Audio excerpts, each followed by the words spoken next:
We're good. Okay.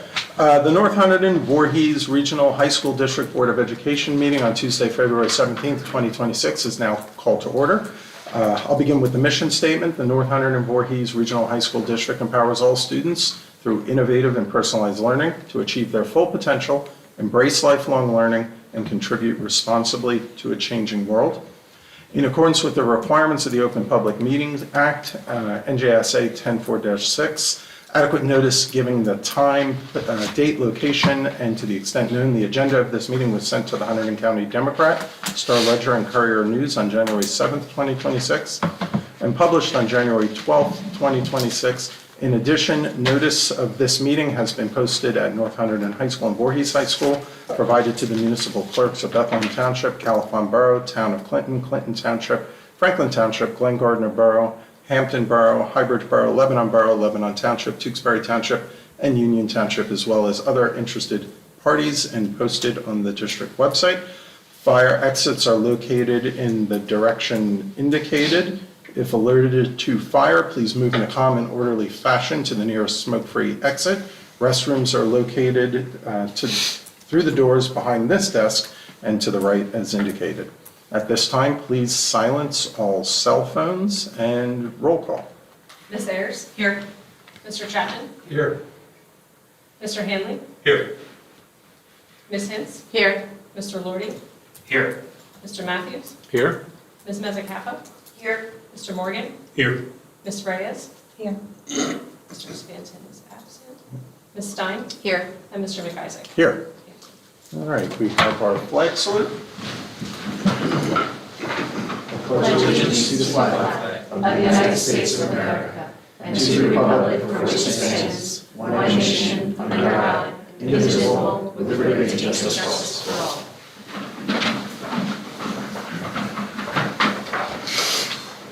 So I have our first item, a call for a motion and second to adopt Resolution 21726-1 for an executive session to discuss matters reflected in the attached resolution.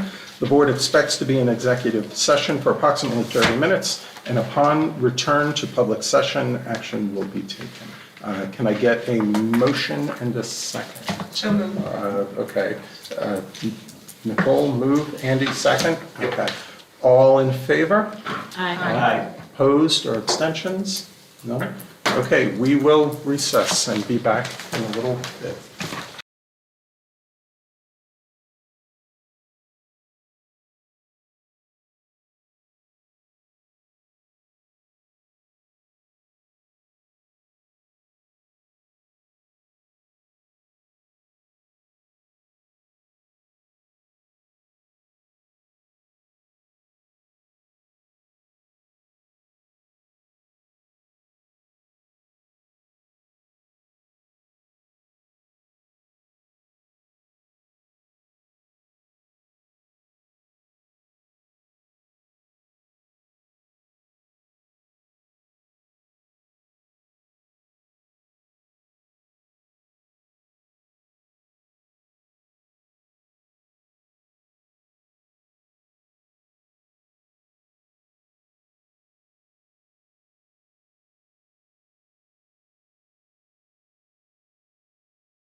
Just 1 minute, folks.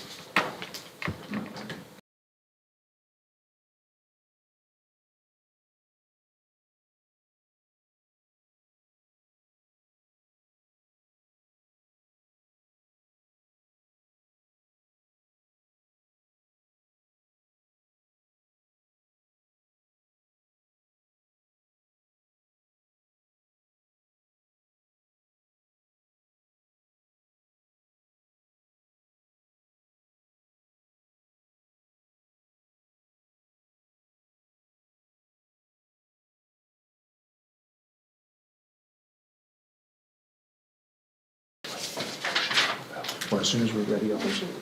Okay. Yep. So we're good? Okay. Okay. All right, can I get a call, or we're good? Yep. A call for a motion and second to reconvene public session. Can I get a motion? Tara, thank you. And a second, Andrea, thank you. All in favor? Aye. Any opposed or abstentions? All right. Are we? Phil, do you have the motion ready now, or do you want to? I do. Oh, okay. I don't have the number, though. Just have to fill in the number. Let me just get you the numbers real quick. B? Okay. Yes. Yes. 99678.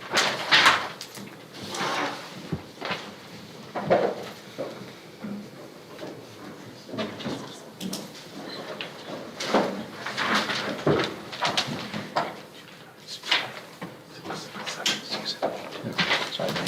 Is this a voice vote? Is this a voice I vote? get voice vote or roll call? Let's do a roll call. Okay.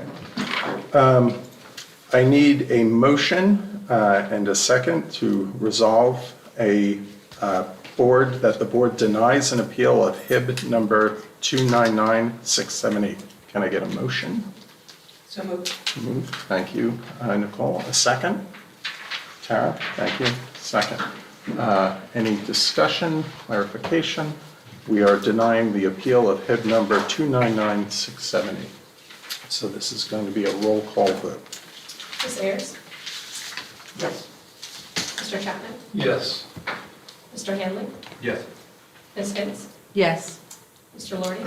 Yes. Mr. Matthews? Yes. Ms. Mezzacappa? Yes. Mr. Morgan? Yes. Ms. Reyes? Yes. Mr. Spencer is absent. Ms. Stein? Yes. And Mr. McIsaac? Yes. Thank you, motion carries. Okay. Our next item, we have our minutes from January 20th and January 27th, our working session, board training, regular meeting session. Any questions or clarifications on any of those? Otherwise, we would approve them officially next week. Okay, that brings us to our Chief School Administrator's report. The only thing I'll mention, as I said last month, I'm going to do my full report at the next month's meeting, in the interest of time and things that we have scheduled for this. But if there are any questions on either the HIB incidents that are listed there, that will officially be reported and voted on next week, or the monthly school reports, I can answer any of those questions right now. Okay, thank you. As far as my updates, there's a few items. Excuse me. The first one is the superintendent evaluation process has officially begun at this point. Rich is the first one in receipt of that information, and he conducts a self-evaluation.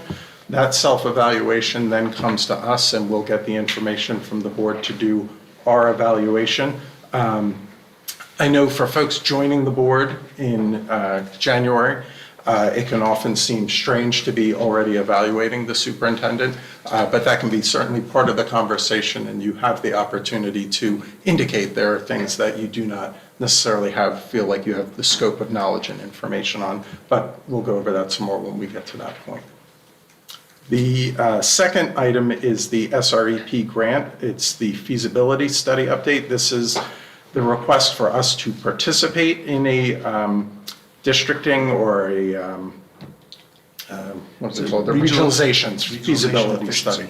So if you recall, there was an incentive on the part of the state for districts to express an interest into at least conducting the study.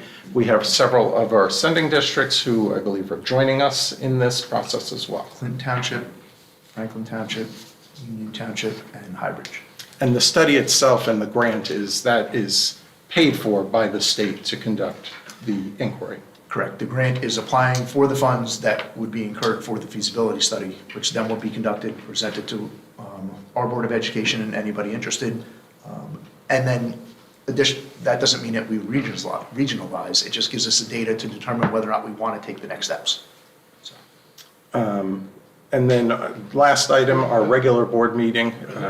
Oh, yes. So is there an update? Like, have we moved forward in that process? So they did open up the grant about a month ago. We have been working on getting all the pieces of information they're looking for. We're probably about 95% of the way done.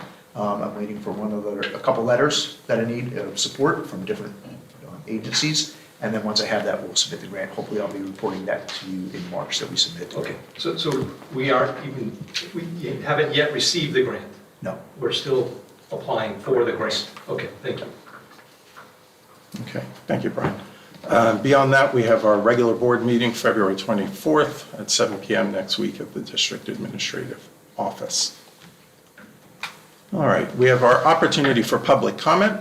During this portion of the meeting, the public is invited to address the Board of Education with comments. You are requested to sign the register provided and to state your name, municipality of residence, group affiliation if applicable, and direct your comments to the school board president. While all comments will be considered by the Board of Education and a response may be forthcoming if and when appropriate, individual school board members may not respond to the speakers at the time of their appearance. The public comment period will be a maximum of 30 minutes in length unless there are unusual circumstances. You will be allocated 3 minutes to speak, and no one will be permitted to speak more than once on the same topic until all others who wish to speak on that topic have been heard. Please keep your comments respectful and non-defamatory, and maintain the level of decorum appropriate for a public meeting where students may be present and in the audience. So at this time, I would like to welcome any folks to come forward who would like to speak.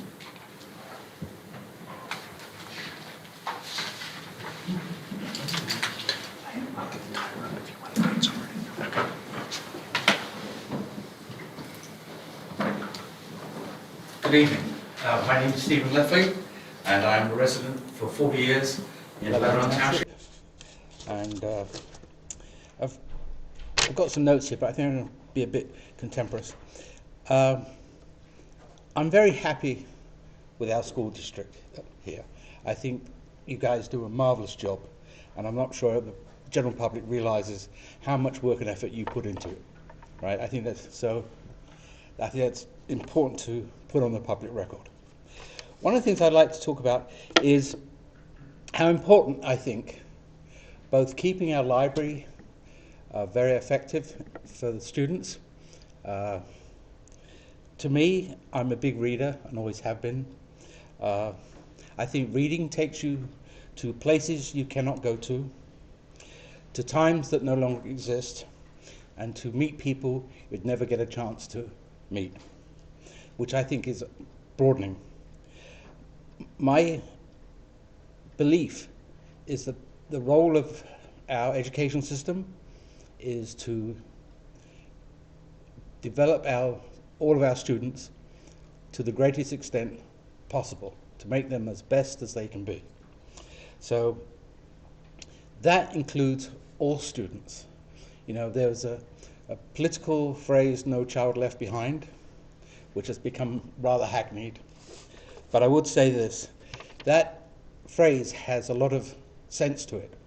You know, we should not let any child feel left behind, whether it is in the classic issues of academic performance, but also many of the other social issues. You know, children spend an enormous percentage of their childhood waking hours in our schools. That should not be a time where they feel excluded. You know, I think it's really important that they feel that they're part of this community and have value. We should not waste that time. I mean, in many respects. Any form of discrimination on basis of color, religion, race, wealth, sexual orientation must be excluded. We need to make sure all our children feel wanted and feel empowered.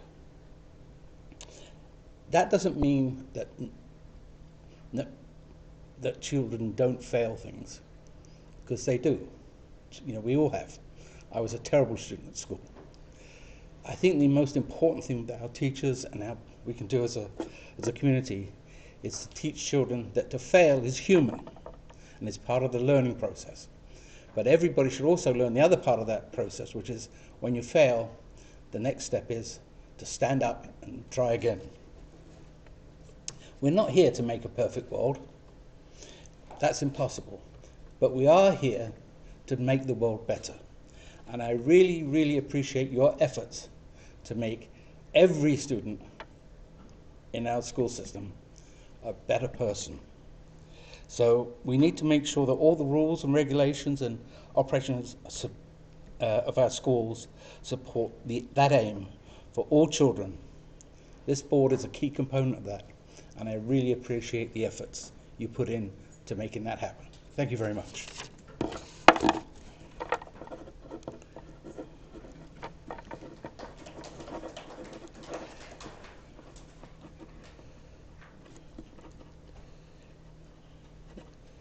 Oops.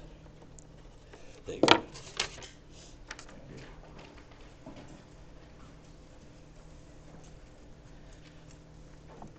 Good evening. My name is Harlan Ettinger. Unlike Steve, I've only lived in this district for about 39 years, where I've been a resident and taxpayer in Highbridge since 1987. Tonight, I just want to thank you and commend you for following the law by taking the first step toward adopting a policy that implements New Jersey's Freedom to Read law.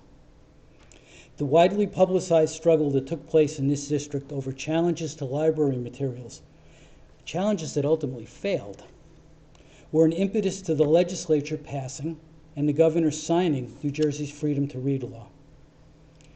I urge you to complete the process by adopting the policy implementing the Freedom to Read law on its second reading at your next formal meeting. Thank you very much.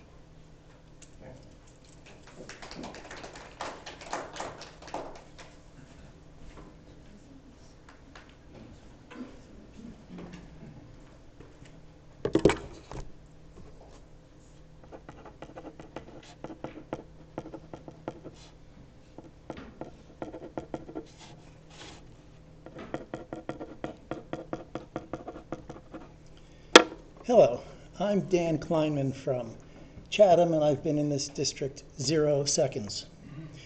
I'm here today to not talk about the library stuff specifically, but to talk about a problem that I see here, sort of like a slow, silent coup, and that's this. I think the Open Public Meetings Act is not being adhered to. When you have an agenda like this that says policy, first reading, policy, second reading, it doesn't actually tell you what's on the agenda. So you really don't know, based on the agenda, what you're talking about here. And then when I go and I click on that link, it takes you to another page that takes you to yet another page that I have to sign in with my Google address, which I don't want to give you. I was actually intimidated from signing in with my safelibraries.google address because you would have just said, it's him, I'm not going to read it. So I thought that would be a violation of the Open Meetings Act if you're not putting this kind of information as to what you're doing on an agenda, and the only thing it says is policy. Here you have your public copy, do not remove the Board of Education meeting minutes and attachments. I was hoping to find the attachments maybe in here. They weren't in here either. I don't even know what the heck you're talking about tonight, except I think it's about libraries because I heard some of the speakers. So what's the problem with this besides just the legal problem?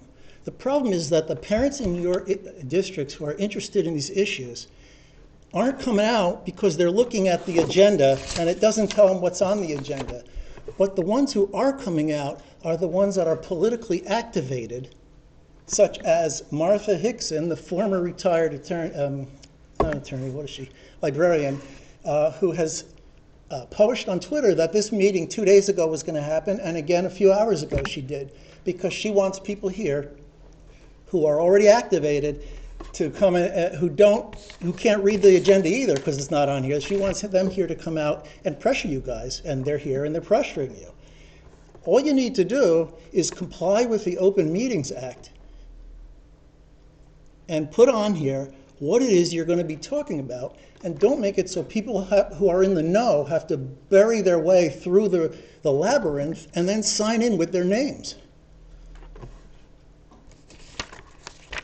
I think that's it. Thank you very much.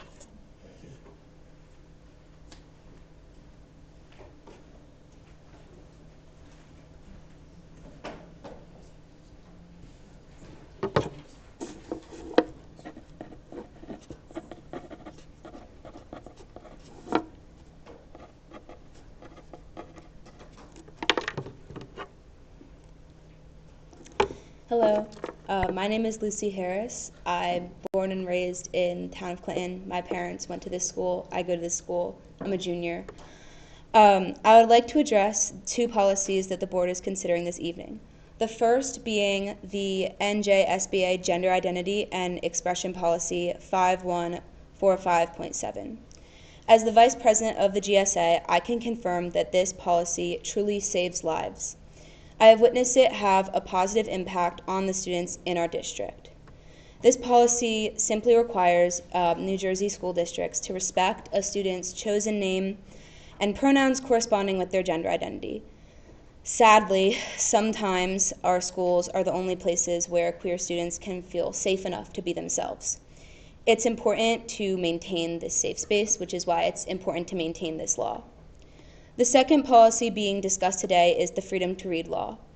I know that many of the Board of Ed members here today support our librarians and the right to read because in January, this board voted 10-1 to approve the updated library materials policy 6163.1. This policy was modeled after the Freedom to Read law, which was enacted in the state of New Jersey in December of 2024 and prohibits the censorship of library materials. As I said before, these laws are important and protect our basic rights, so I must ask, what is the purpose of calling these laws into question time and time again? It's not really what we gain from this, it's rather what we stand to lose. As a student of this district, I commend our board for fashioning district policies in alignment with our state laws and for continuing to stand up for what they know is right by prohibiting the censorship of library material. And I rest soundly in the knowledge that they will continue to do so. As a student with a very rigorous schedule, it takes a weight off of my shoulders to know that I will not have to spend any more of my time protecting rights that should be guaranteed. Thank you.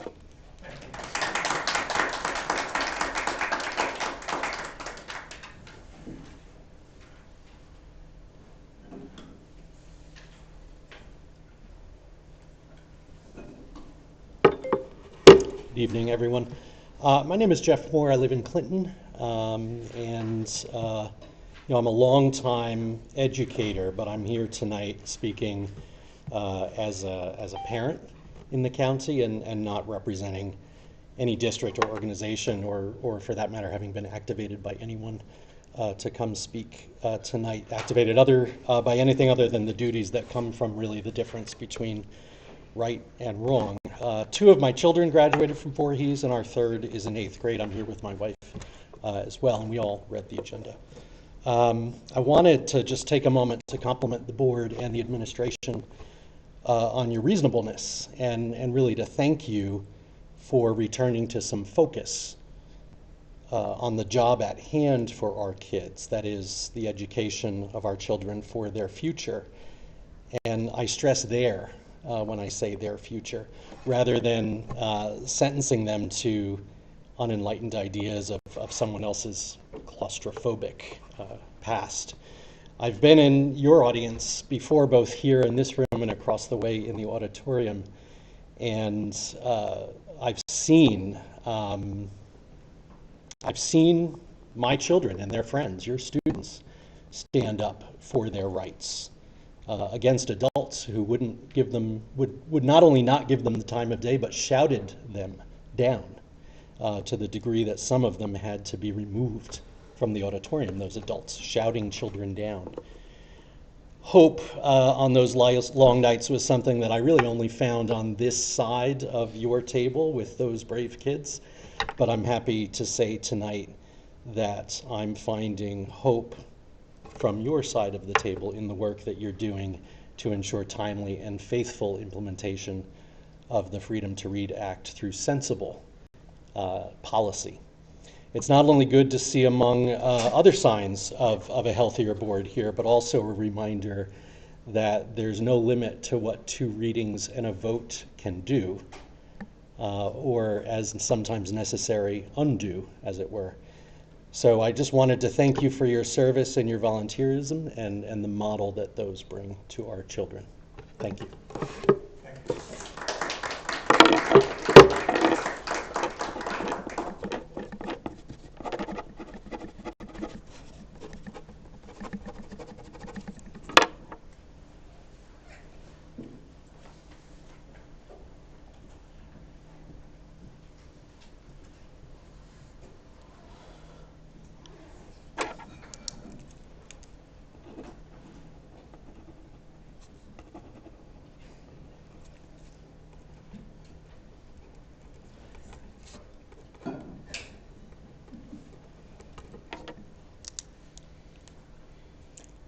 Hi everyone, I'm Sandra Marzo and I'm from Franklin Township. I'm not here on anyone's behalf but my own. I'm a former teacher. My youngest just graduated last spring, so I can't say I'm a parent of a student anymore here, but definitely spent plenty of time around North and ascending districts. And I want to thank you for, like some others have said, following the law of the state, not putting us in jeopardy of a lawsuit, and it really wasn't hard to click on the policies on the agenda. I think that should be said. And if anybody's so worried about the district knowing who they are, clicking on a policy on the agenda, they can make another Gmail account. Lord knows, plenty of people here, I shouldn't say here, that's not what I meant, in the area, make fake accounts online, on Facebook, social media, and don't present as themselves. And I'm sorry that you all have to have that regular presence of somebody who is not even from the area that, in my opinion, seems obsessed with certain aspects of our district. If I were a teacher in the district, I would be, and I was aware of this, I would be concerned, especially since this individual primarily focuses on women with his comments. It's just gross, to be honest. It gives off stalker vibes, harassment. Ms. Marzo, I would just ask you to Sure. be cautious about becoming defamatory. Awesome. Sure.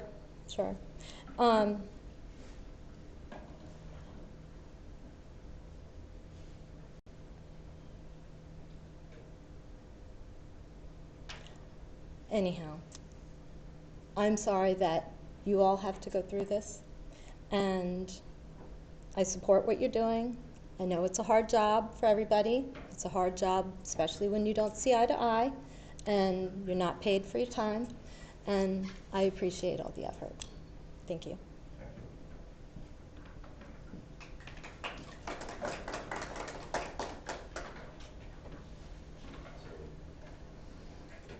Do we have any additional comment? Okay, thank you. We're going to move to our curriculum instruction and technology report by Mr. Brown. Mr. Pepper, Well,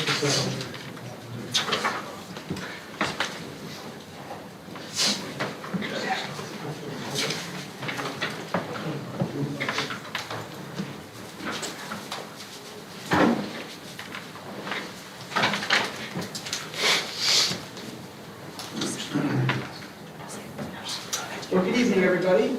Today I'm here to talk with you about the PSAT results. Remind me at the end to see if you have any questions about the curriculum items, the items under the curriculum agenda as well. But I wanted to give you an overview of the PSAT results because I think it's a good measure, it's a good way of measuring how we're doing across the district. So I want to start by just giving you an overview of the PSAT. So the way that we have it set up is that all students in grades 9, 10, and 11 take the PSAT in October. So for the students in grade 9, we've only had them for about a month and a half. Some seniors also take it if they haven't yet demonstrated proficiency in English or math, so we give them that opportunity. There's two different tests. So the students in grade 9 take what's called the PSAT 8-9, and all of the other students take what's called the PSAT NSQT. This rolls right off the tongue. So the PSAT is an adaptive test. It's a computer-based test that became adaptive 3 years ago. This is the third year for the computer adaptive test. And at the end, students and us, we receive 3 different scores. The total score, what's the English section, which is called the evidence-based reading and writing, and then also a math section. I want to let you know, because I often say that scores don't include students from the Hunterdon County Vocational School District. The results that I was sharing with you do include all of those students. So just to give you the score ranges, I'm not going to go over the PSAT 9 results because I'll explain that why in a second. But those score ranges are a little bit different than the others. But basically for the NMSQT, there's a math score and an English score, somewhere between 160 and 760. So when you add those two together, the total score is somewhere between 320 and 1520. So as far as the benefits for students, obviously it gives them practice for the SAT if they choose to take that later on. So it allows them to become familiar with the test format, the pacing, the question types, those kinds of things.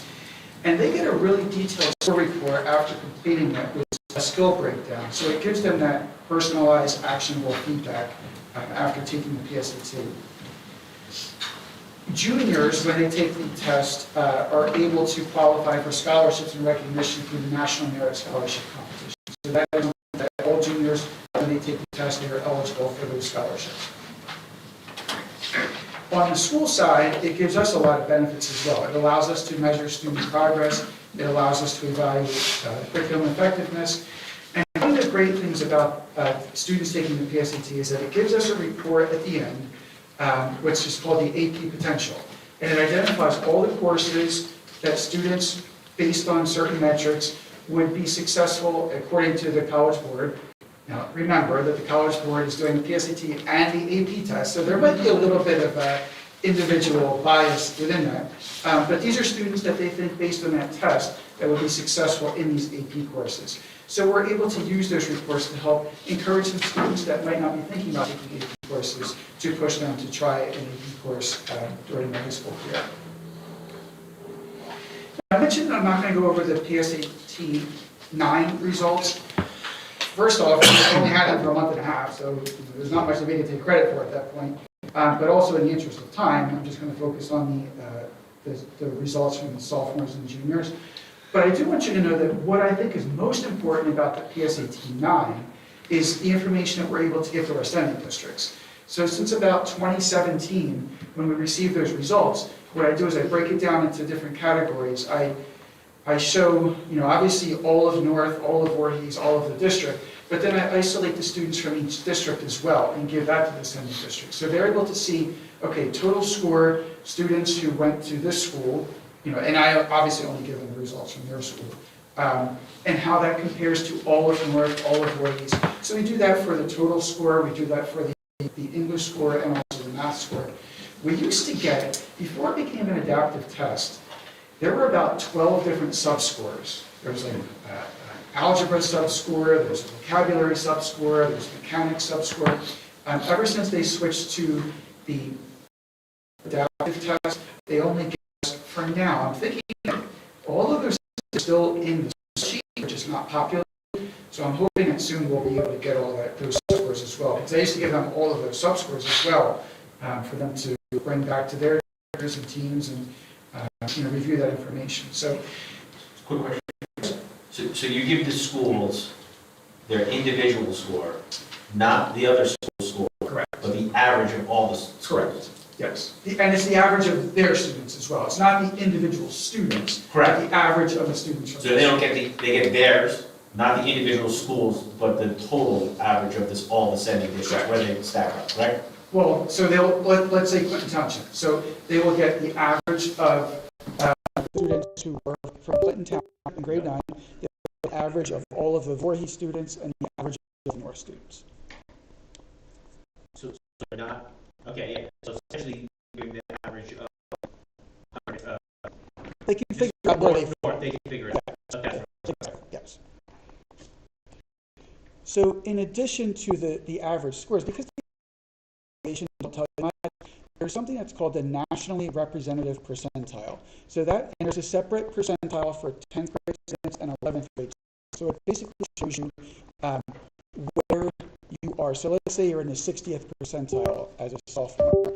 That means that you performed better than 60% of the students nationally. So in addition to the average scores, I also give the districts where that average score falls on the nationally representative percentile. So I'll start with you first, and again, context doesn't mean much. I'll give you the national representative percentile in a second. So I have this broken down.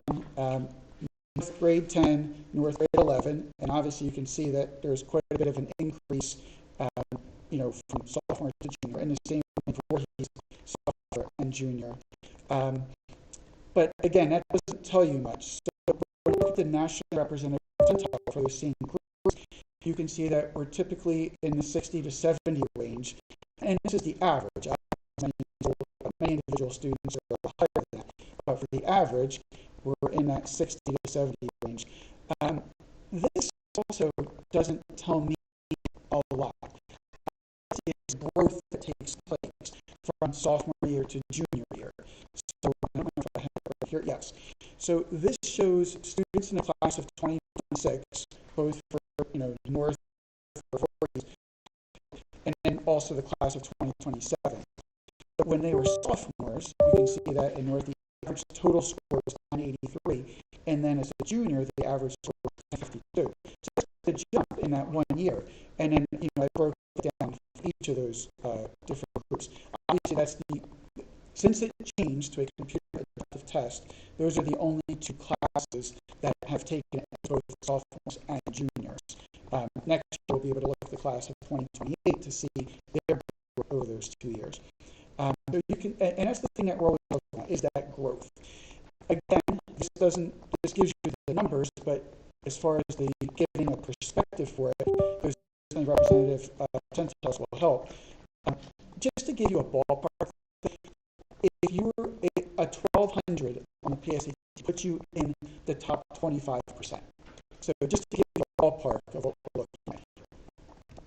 But when we look at those nationally representative percentiles, you can see a pretty big jump, except for the class of 2027, which was so high that sophomore year.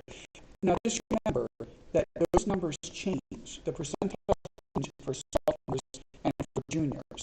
So staying the same would be good because the percentiles obviously changed sophomore to junior year. But besides the scores increasing, the percentiles are also increasing. So just to show you the growth that takes place within our students from sophomore to junior year. And again, that 74%, for example, the Voorhees class of 2026 as juniors, that means that the average Voorhees student, their score was better than 74% of the nationwide. So it really puts things in perspective there. So I think that growth is the best way of looking at it. And feel free to ask questions at any point too. So I did break this down I did the growth for the English and math sections because it's going to mirror what you saw with the total score. You can see the total scores for the evidence-based reading and writing here as well. And we are seeing, the upward trend over the years as well. And put those in the nationally representative percentiles, you can see consistently in the 70% percentile, except for that first year. Most of the time we've been in that 70 or above percentile, which is fantastic. Math, you can see the scores, rate hovering around 500 or above, or just under there. And then for the nationally representative percentiles, 50 into the mid-60s, upper 60s as well. We try to see that growth every year, especially the growth within cohorts, year to year. So overall, when you look at the PSAT, it does give students access to these scholarships. There's over 100 merit-based aid. It gives them free practice. And in addition to the free practice on the test, when the students get the results, they can connect up to different prep platforms like Khan Academy based on their actual results to get help in the actual areas where they struggle. There are those college readiness skills that they're able to learn about, and also the course placement that I mentioned that we're able to recommend to students. Some AP courses that they might benefit from taking. So we do offer some prep courses or resources for students for the PSAT and also the SAT. The test is taken on what's called the Blue Book app, and the Blue Book app does have full-length practice exams. We, as a district, pay for Albert.io, which has full-length practice exams. And there's a website called schoolhouse.world that has a lot of practice for students as well. So we do give students, besides having them take the PSAT, we give them a lot of practice to help prepare them too. So for example, and all students have access to all of these. Albert.io is one that we pay for, and we enroll students in a course with their counselor, so all students have access to all SAT, ACT, all kind of test prep information through that program as well. Rich, what kind of activity or usage metrics do we get on that? The Albert.io. A lot. So I look at the usage for that every month. It is used a lot. At this point, so we see a license for every student. So already in this school year, students have average over 100 questions completed per license that we have. And we have a license for every student. So what we're able to look at, now talking about PSAT specifically or SAT, we're able to get a breakdown on how many of those questions they do on their own, because the other ones that we're talking about are ones that teachers assign. Like, for example, our AP Pre-Calc teachers are the ones who use it the most. Most of our AP classes use it the most, but it's used a lot. Yeah. Thank you. Yes. You give us, because the percentiles national. Not the PSAT results. Not the PSAT results. What's going through my head is that, maybe I'm just biased, but I think that New Jersey's public education system is one of the better ones in the country. And so it'd be interesting to know how well we're stacking up against other very well-educated and resourced students. So the AP results, they get to break down school, district, state, and global. So for AP results, we're able to see all of that. Yeah, and you've given us some feedback on that. I was just asking, but this is about PSAT specifically, and that data is not available. The New Jersey numbers. It might be out there somewhere. I'll have to look for that. Okay. But it's not as easily accessible. If it is, it's not as easily accessible as the national. Okay. But did you say the SAT numbers are available For New Jersey?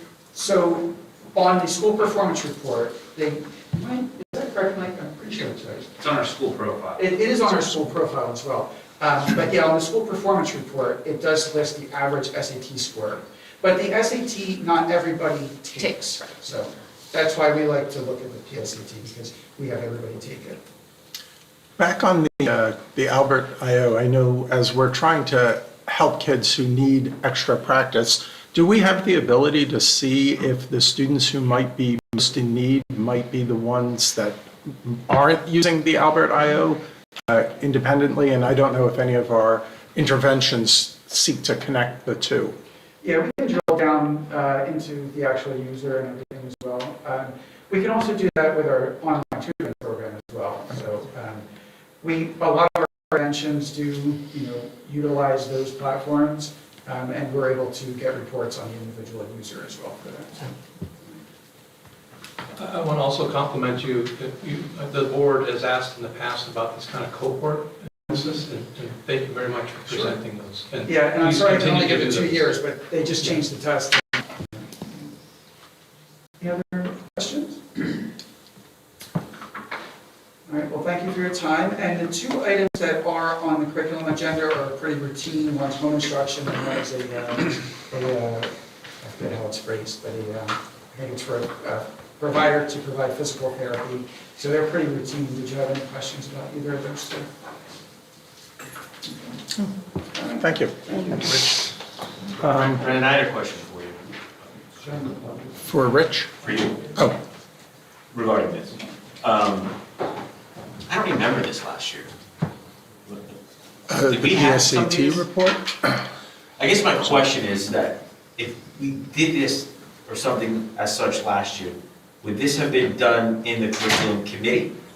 Or would he have been here presenting to the entire board? Potentially both. Definitely, I think the curriculum committee, but I know in prior years, as we get data from various tests, we've tended to ask for more expansive test information, so SATs, PSATs, AP reports, and things of that sort.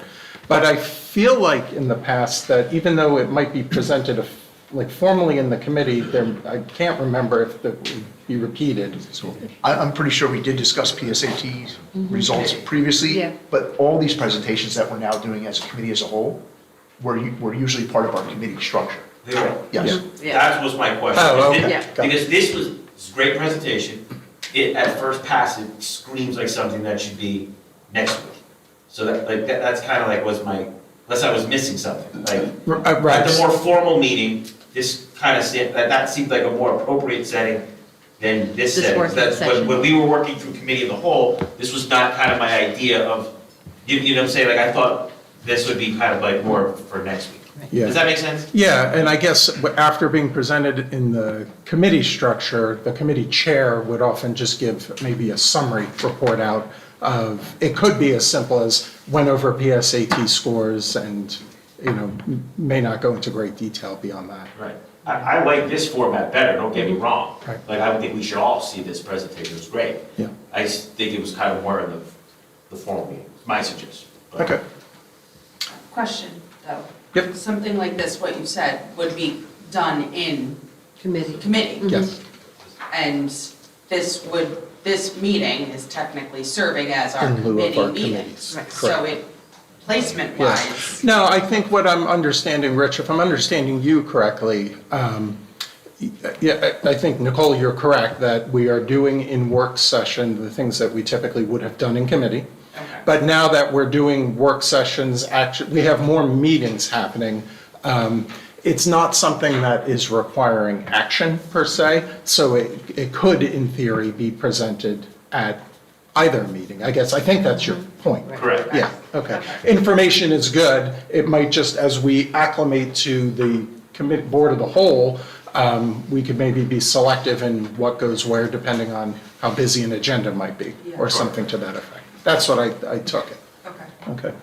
I'm just trying to understand Yeah, everything. yeah. That's all. Yeah, and I would say, as I said initially, going back to, we have sought to get as comprehensive a picture as possible regarding student performance, because there are a lot of different tests that are out there. And over the course of the year, Rich would hit each one of them, PSAT, SAT, AP, seal of biliteracy. But in this format, they'll get more attention. And the point being was, like, realistically speaking, if this was in a committee format, there's a decent amount of board members that wouldn't see it. Right, I understand that. I'm So just- that's why I was kind of like, this is kind of more for like a formal Right.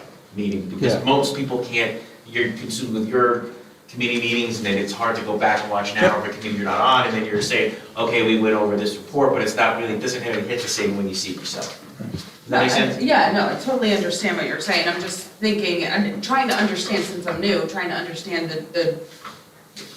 the way everything is kind of like separated into working and regular. Sure, me too.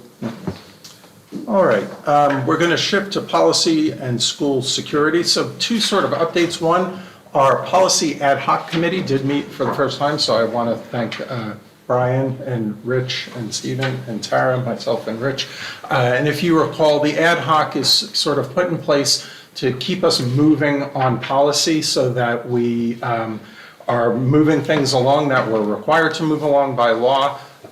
Tonight, in fact, we have one second reading, the Freedom to Read Act, and we have a set of first readings, which was our first sort of blast of policies from school boards that are mostly about required and compliance-oriented kinds of changes. For the public who might be listening, we did switch to school boards as our policy vendor back in, was it June or July? June. And some of the back work that was done was the committee began to go through each of those policies to make observations or notes about how our policies under Strauss-Esme may or may not have been perfectly captured in their school board equivalent. And that is work that we are really beginning now. So we're doing a little bit of catch up because the Freedom to Read Act, we were asked to have that in place for December. Our first policy blast that came from school boards was last month's also, so we're in a first reading stage of that. But our work going forward is really going to be the heavier lift of now going through all of our policies to evaluate that transition from Strauss-Esme to school boards and the questions that we might have to consider or confront. So I imagine after getting caught up as we are on these policies, my hope is we establish a regular rhythm of a batch of policies kind of coming forward, first read, second read, first read, second read, as we move through them by section, or perhaps as a recommendation from the superintendent to get some clarifying work done. I think Brian's also going to share some thinking about, from the committee, about some of the additional policies that we may see coming up next. So Brian, I just, as a preface, wanted to hand over to you. Well, okay, so you've introduced the larger context. and the first and second reading. So again, we had some discussion at the ad hoc committee level about that rhythm, as Brendan called it, that we could use this working meeting. Normally, we would not probably, or at least there was some discussion about, would we ever, try to avoid using this working meeting for second readings? And that's, for the board to decide as a norm. I don't think there's a strict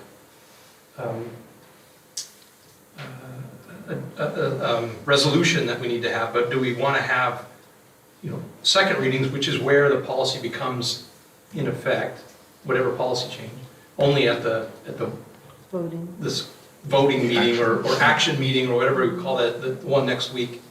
But that it would be prudent for pace to allow us to have first readings during this working meeting.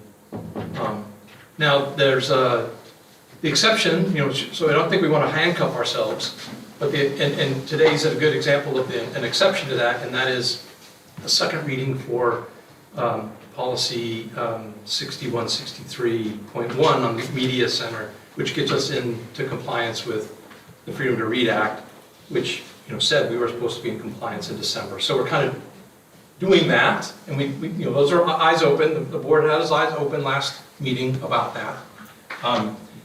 So the first readings they were introduced to us from school boards. They're really what I would have characterized as kind of housekeeping. And if you've gone through it and looked at them, it's like adding sunscreen to the medication list and some other resources and some really not significant policy adjustments that were involved in any of those first readings.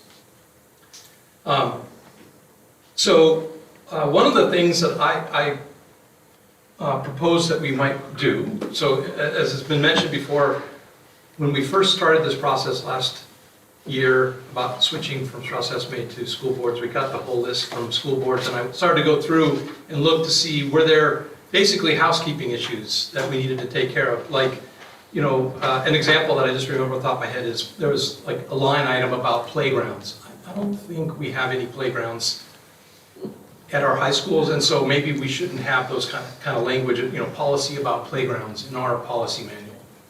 So there were kind of housekeeping items, but the committee struggled a little bit, or has an open question about how do we decide which ones to tackle next, right? Obviously, we would like to do things that seem to have higher precedence, a New Jersey law that says, that comes on the books that says school boards need to do this, that would go to the top of the list. That would be an easy one. But after that, it becomes a little more difficult to decide what to do. A proposal that I made was that while we have open this idea of adjusting the policies related to, let's just be honest about it, the challenges to school resource, library resource materials, that we should take a look at all those policies that relate to this and see if we're happy with them as a board. And do we want to make, so rather than kind of touch on it now and then in 6 months touch on it again, perhaps, is to get it, go through it now. And so I had some recommendations that I think are best discussed at the next meeting, because we haven't really discussed them. But I went through all those policies that relate to this. 6163.1 is one, but there were even some housekeeping items related to that that we could have changed. There's some other concepts that came around the board at a meeting actually last time around this, around perhaps codifying the right for a parent or guardian to request materials be withheld from a student. That is currently how the district operates, but nowhere in those policies or regulations does it say that. So is the board happy with that? Would we rather have it in black and white says that will be how we want to approach things? Those are some questions that we'll hopefully discuss at the next ad hoc committee meeting. But besides that, there were some, for the other first policy readings, there were some additional kind of housekeeping things that I brought up that didn't quite make it in time, so we'll talk about those as well, I guess. Or maybe we can work them in. Yeah, I'll try to share those with the full board by tomorrow, Thursday the latest, so at least we get another extra day for everyone to look at the language. And I think a lot of it was housekeeping stuff, but it was... One of them, for example, was, there's a list of aspects of the district will not discriminate based on, in a long kind of a paragraph list. And if you looked at it if you read it briefly, it was fine, but if you looked at it closer, you're like, wait, that's not grammatically correct. There were some phrases in there or clauses in there that kind of felt like what probably happened was that's where the sentence ended before, and then they just made it into a comma and kept writing at some later date. These are things that bother me.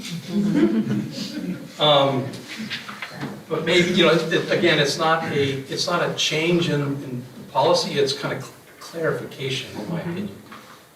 And I'll make one last comment on the general topic, and that is our policy manual, however it's evolved over many years and then got kind of ported into a new platform, has repetitive concepts in them. So they say, policy C points to policy A, but there's information in both places that are meant to be exactly the same. So to me, there's just a potential that you change the wording, someday we're changing policy C, and now we have messed it up and being misaligned. And so someone could look and say, well, which do these things apply actually? Is it the one you said in A or the one you said in C? And to me, the way you approach that is you make sure A is exactly what you want, and then you say C follows the principles of A. and you don't try to be repetitive, or you look for instances to avoid doing that. So, however, that could be a very heavy lift, because there's a lot of that in the policy manual. So we're not going to say like, okay, today we're going to solve all those issues, because that would be way too much work. But when we come to them, I recommend that we try to be as clear about our intentions as we can. Well, I think you're also pointing out a method and sort of a strategy, given that we adopted the policies wholesale in June, and the only policy we've moved so far was the one pertaining to bylaws. I think we're envisioning work going forward where we're going through each of those segments of the policy more methodically, resolving those housekeeping issues, finding places where you find the language or recommendations to be inadequate, to bring those as a first read for consideration, discussion, and then to evolve into a second read. But doing this could require, in my contrived example just now, you can't just touch C. You have to touch A and C at the same time, because you want to move something that, make sure everything's working together, because they're in cahoots. I do have a question, interpretation. Is a regulation a part of the policy, or is it a separate thing? Like, is 6163.1R a special piece of 6163.1, or are they two different things? Well, I know it's, go ahead. It's my understanding they're two separate things. The policy is the why, the regulation is the how. That's what it's supposed to be. But I will say, in my experience, that why and how has sometimes morphed.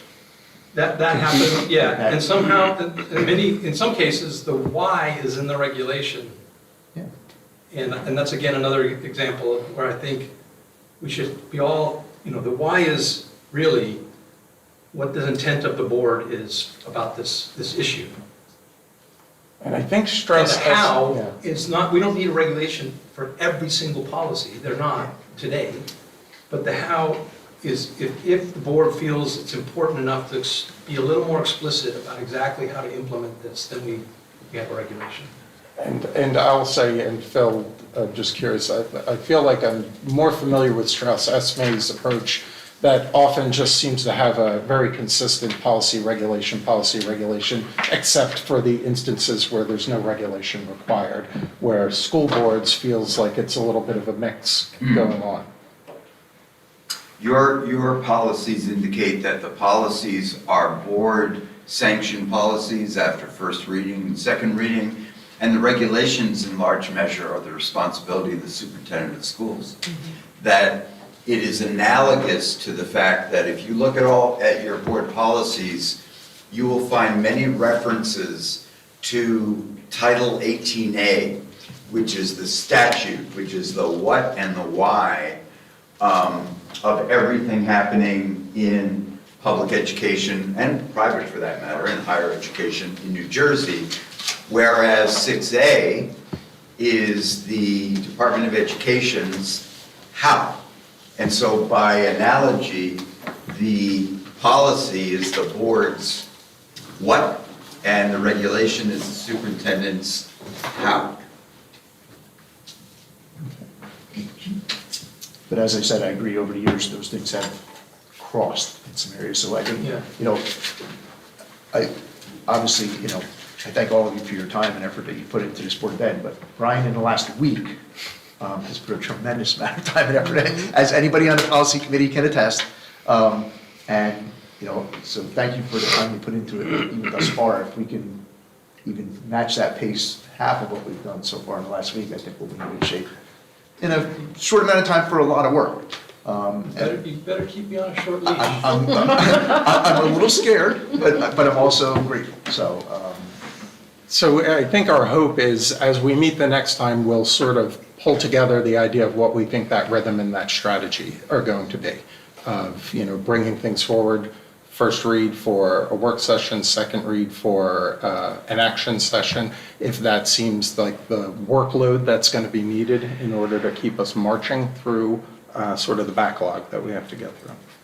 Brian was, oh, yeah. no. Is the policy committee the group that's going to be bringing to the full board what policies we should be looking at and taking action on? So in other words, yeah, it's like, the idea would be the first reads that are appearing each month will be the result of that conversation between the ad hoc committee and the superintendent as to potentially what to prioritize.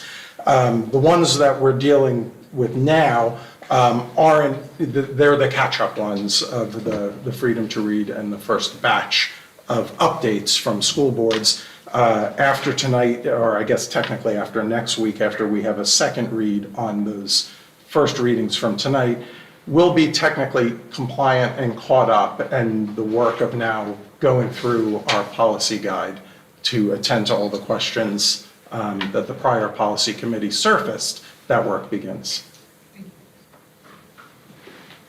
Okay, so sorry for the lengthy preamble, but I would like to call for a motion and a second to approve agenda items 11.1 and 11.2.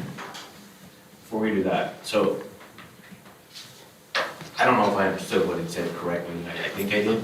But, so is it our position that going forward, we're gonna have first readings at working sessions and second readings at formal meetings? Am I understanding that correctly? I think that's the question that the policy ad hoc committee needs to bring forward as a strategy. In other words, given that work, yes, the policy committee would be making a suggestion that may want to be our approach. Okay. Because with the second reading today, we are taking definitive action. Actually, with the second reading and the first reading, we're taking action. Correct. So, again, I kind of go back to the committee of the whole structure, right? Like, my problem with this is that we really should be tabling this until the formal meeting, right? Because typically, if we were not in this structure, we would be in siloed committees, having a conversation privately, with no action would be taken. So because we're now in the public, which I like, right? I just don't like the cadence, or agree with the cadence of how we're going to move forward with this, because I'm not even sure a lot of the constituents or parents even know that we've moved to 2 meetings a month. I'm not sure. I mean, I defer to the superintendent on that, but I don't think we sent any communication out, right? That we've kind of, we're doing this, and then to take formal action on policy that, and I hate to use this as an example, but only because it's on the current agenda, that is, a hot button issue. I'm not sure I'm aligned with that. So I would preface, or I would, like to make the motion just to table this until next week's formal meeting where it can be addressed in a proper setting. So Phil, check me on this. We didn't move it yet. Right. But now a table has come up. But the table is premature So the because move- there hasn't yeah, been a motion correct. for the resolution Correct. that you were Let's requesting. get that out of the way. So moved. Okay. Yeah, we need to kick the discussion into motion. I was asking for a motion from Brian, and I need a second. Wait, first, what are we moving on? Just point of order to, I move that we approve agenda items 11.1 and 11.2. He's moving. now, I want to clarify, though, I was under the understanding that even though it's open to the public because we're a quorum, the working session, we should be voting on this, I thought, next Tuesday. Correct. And this is the discussion on everything. Well, it's the discussion on the first reads, Okay. but not on the second read. Correct. Okay. It's the action it's action on both. One is a second read, one is a first read. We had our first discussion Right. last month. Because I wanted to also bring something up on that, just a statement that, but I thought we were voting on that next week, so I just wanted to bring up I don't know if this is the time for. Well, I think once we have it in motion, it would be. Okay, the on time. the floor. Okay, gotcha. We have a Okay. first, I need a second. Second. Okay, second.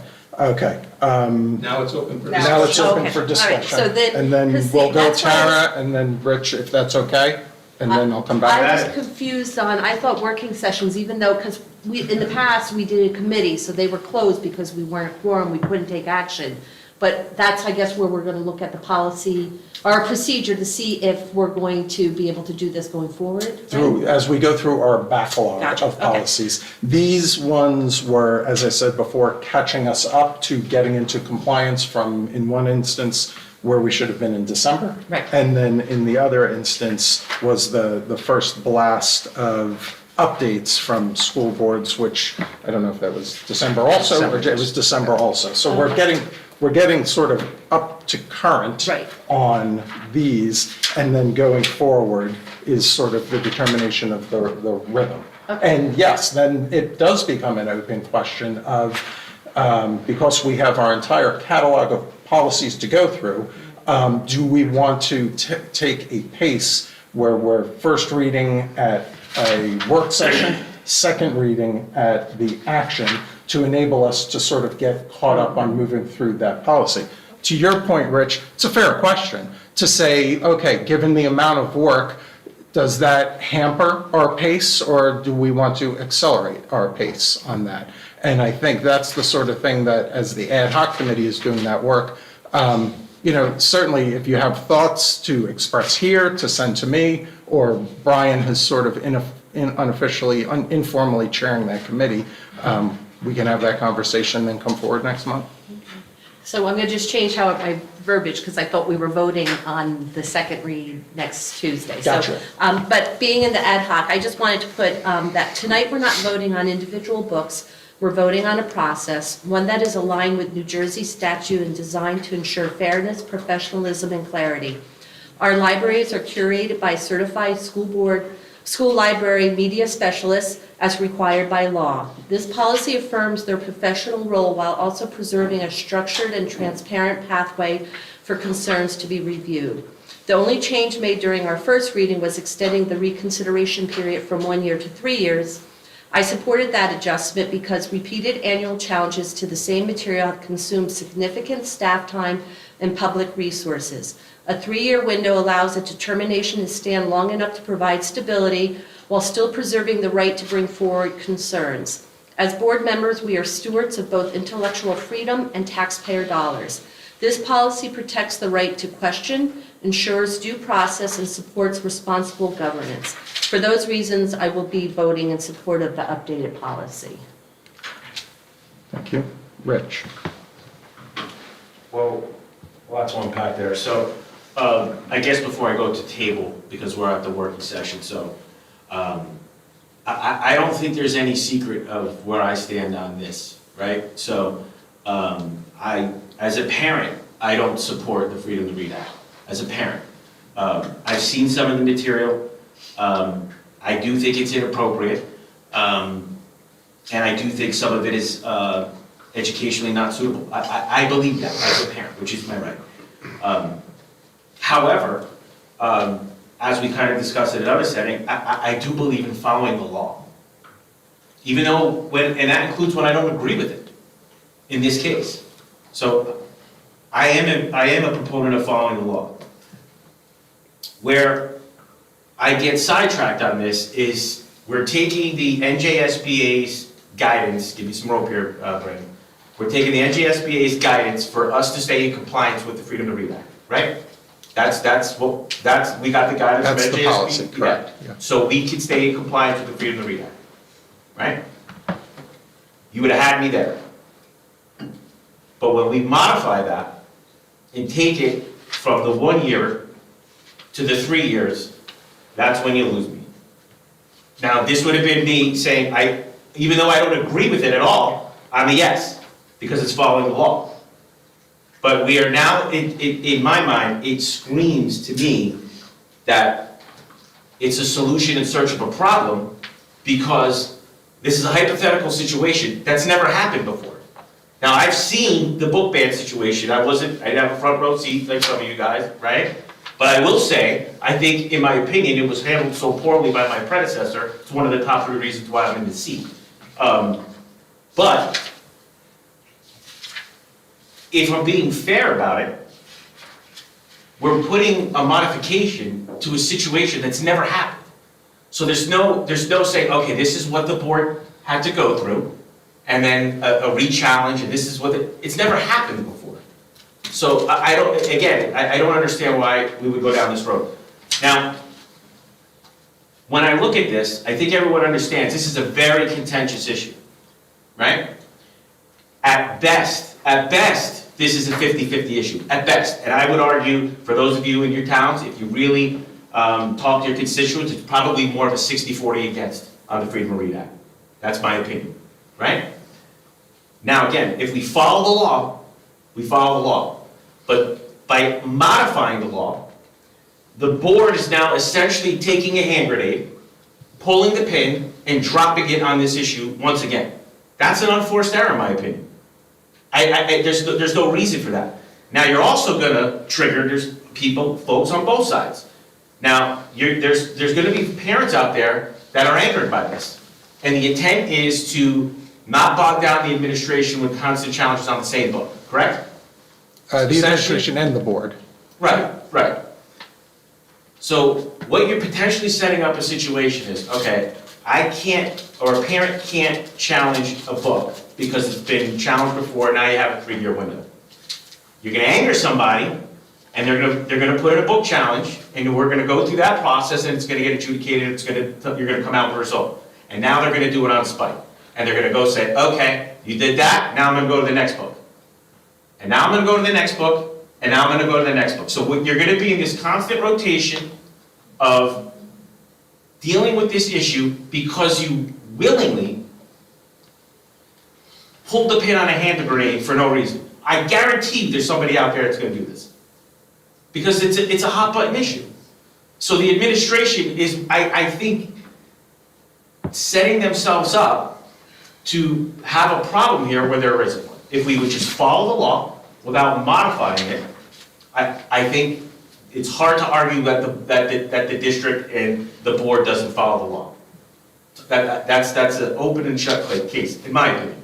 Modifying it changes the whole game because it sounds like the board is taking, in my opinion, partisan policy that was heavily influenced by a skew of activists and now putting their spin on it.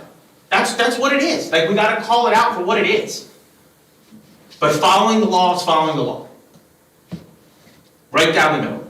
Changing it for a hypothetical problem that's never happened, that's an unforced error in my opinion. And I would encourage everybody not to do that. I would support 100% adopting this policy as suggested by the NJSBA and not modified for a reason that I don't even know why, and how we determined the 1 year to 3 year. I still don't know why or how we came up with that time frame. But it doesn't make any much sense to me. But keeping it as is by the NJSBA, I'm all in. Because that's the law. Siding with, because I'm telling you right now, regardless of how you vote, it's going to be looked at that you sided with one of the sides. That's just a fact. That's a fact. If you're willing to put yourself in that position, then that's what it is. But I don't see the reason to willingly drop a pin in this room and start that whole thing all over again. That's what this would do, for no reason. So that's why I would say, listen, I don't support the Freedom to Read Act, but I support and I respect the law. So I would support that 10 times out of 10. Modifying it, that can be perceived as siding with one of the sides on a highly contentious issue, not recommended by me. So with that, I will make a motion to table this at least to the formal meeting next week, February 24th. So we have a motion to table. It does require a second. I have a question. Well, it requires a second. Our second, are we just Okay. tabling that one policy? Well, okay, if that's the clarification. I make a motion to table 11.1 and 11.2. I second it. Okay, Both 11. so, To 224. I need a clarifying point here.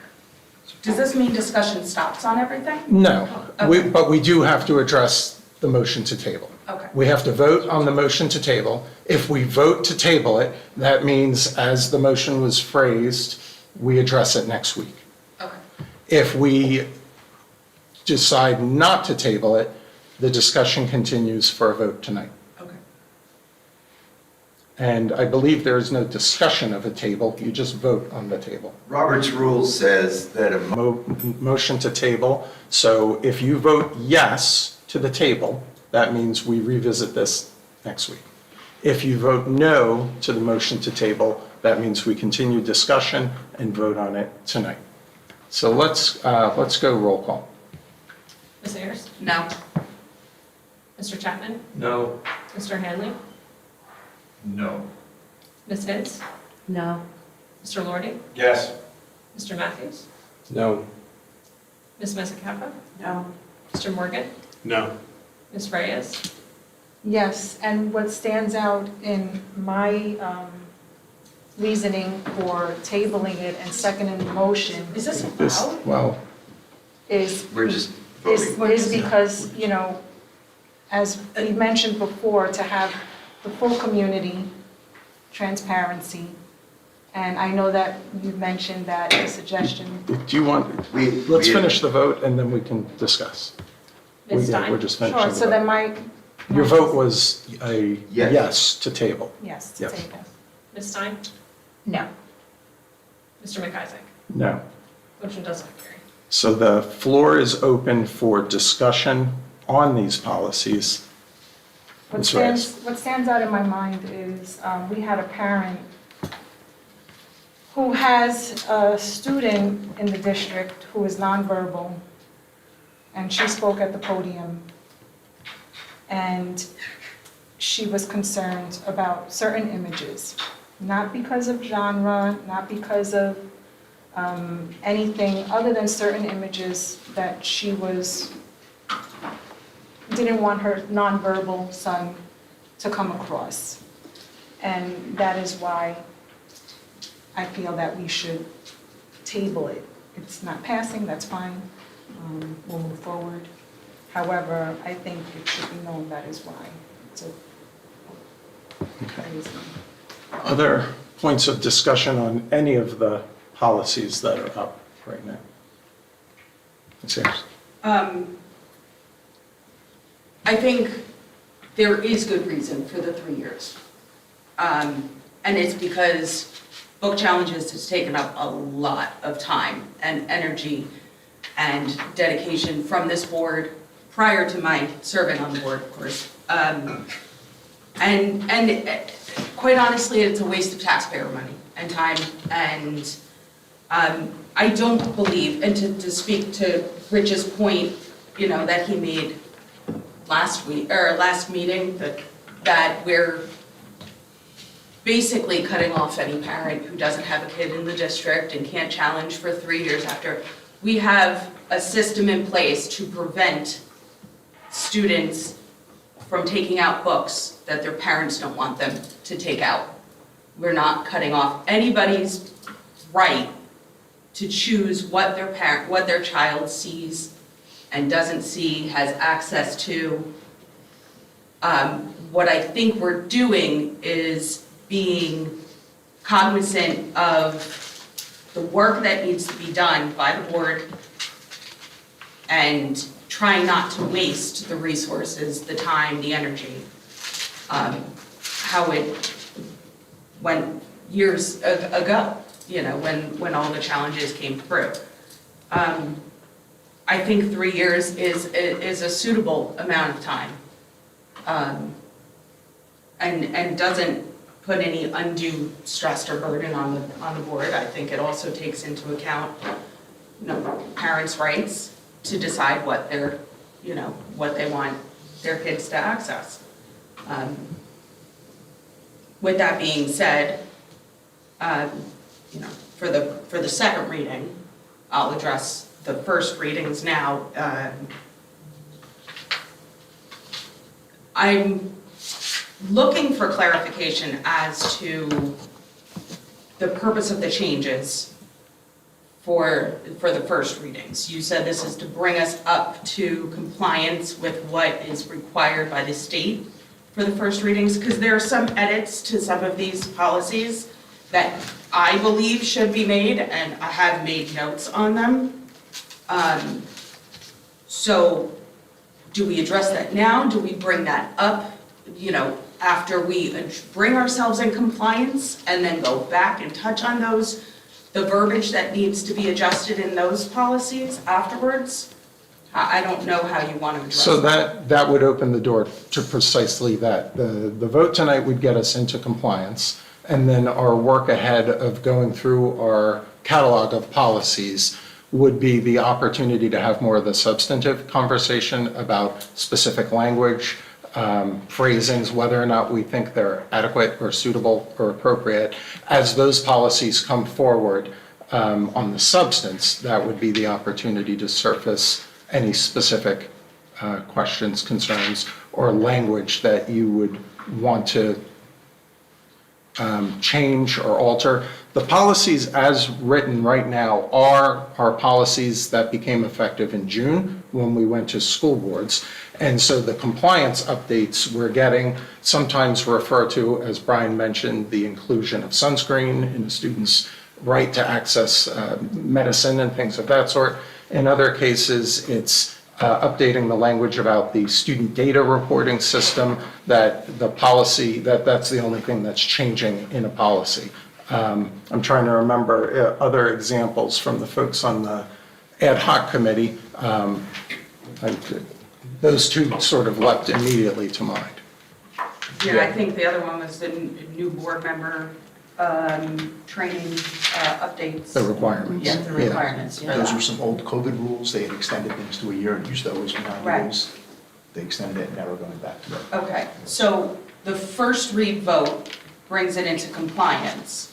The first read vote and a second read vote would bring it into compliance. Okay. And then if there was, as the policy work goes forward and we're reviewing our catalog of policies, that really becomes the opportunity to get into the substance of the policy, addressing the questions that the prior board had highlighted or made notes on, or just questions as a board that we have as to, is this the version of the policy that we want? And it is currently the policy we have on the books, but because we haven't done that thorough review process, that work would now begin.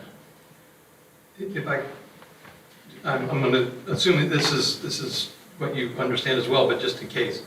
It's not that every time a first read is just bringing housekeeping. Sometimes, well, every policy change has to go through first read and second read. Mm-hmm. In the future, we should expect substantive changes to the policy. Like, the board's going to do something different, not just, There's adding sunscreen. Right. Which, maybe it's really more than housekeeping to somebody, but I'm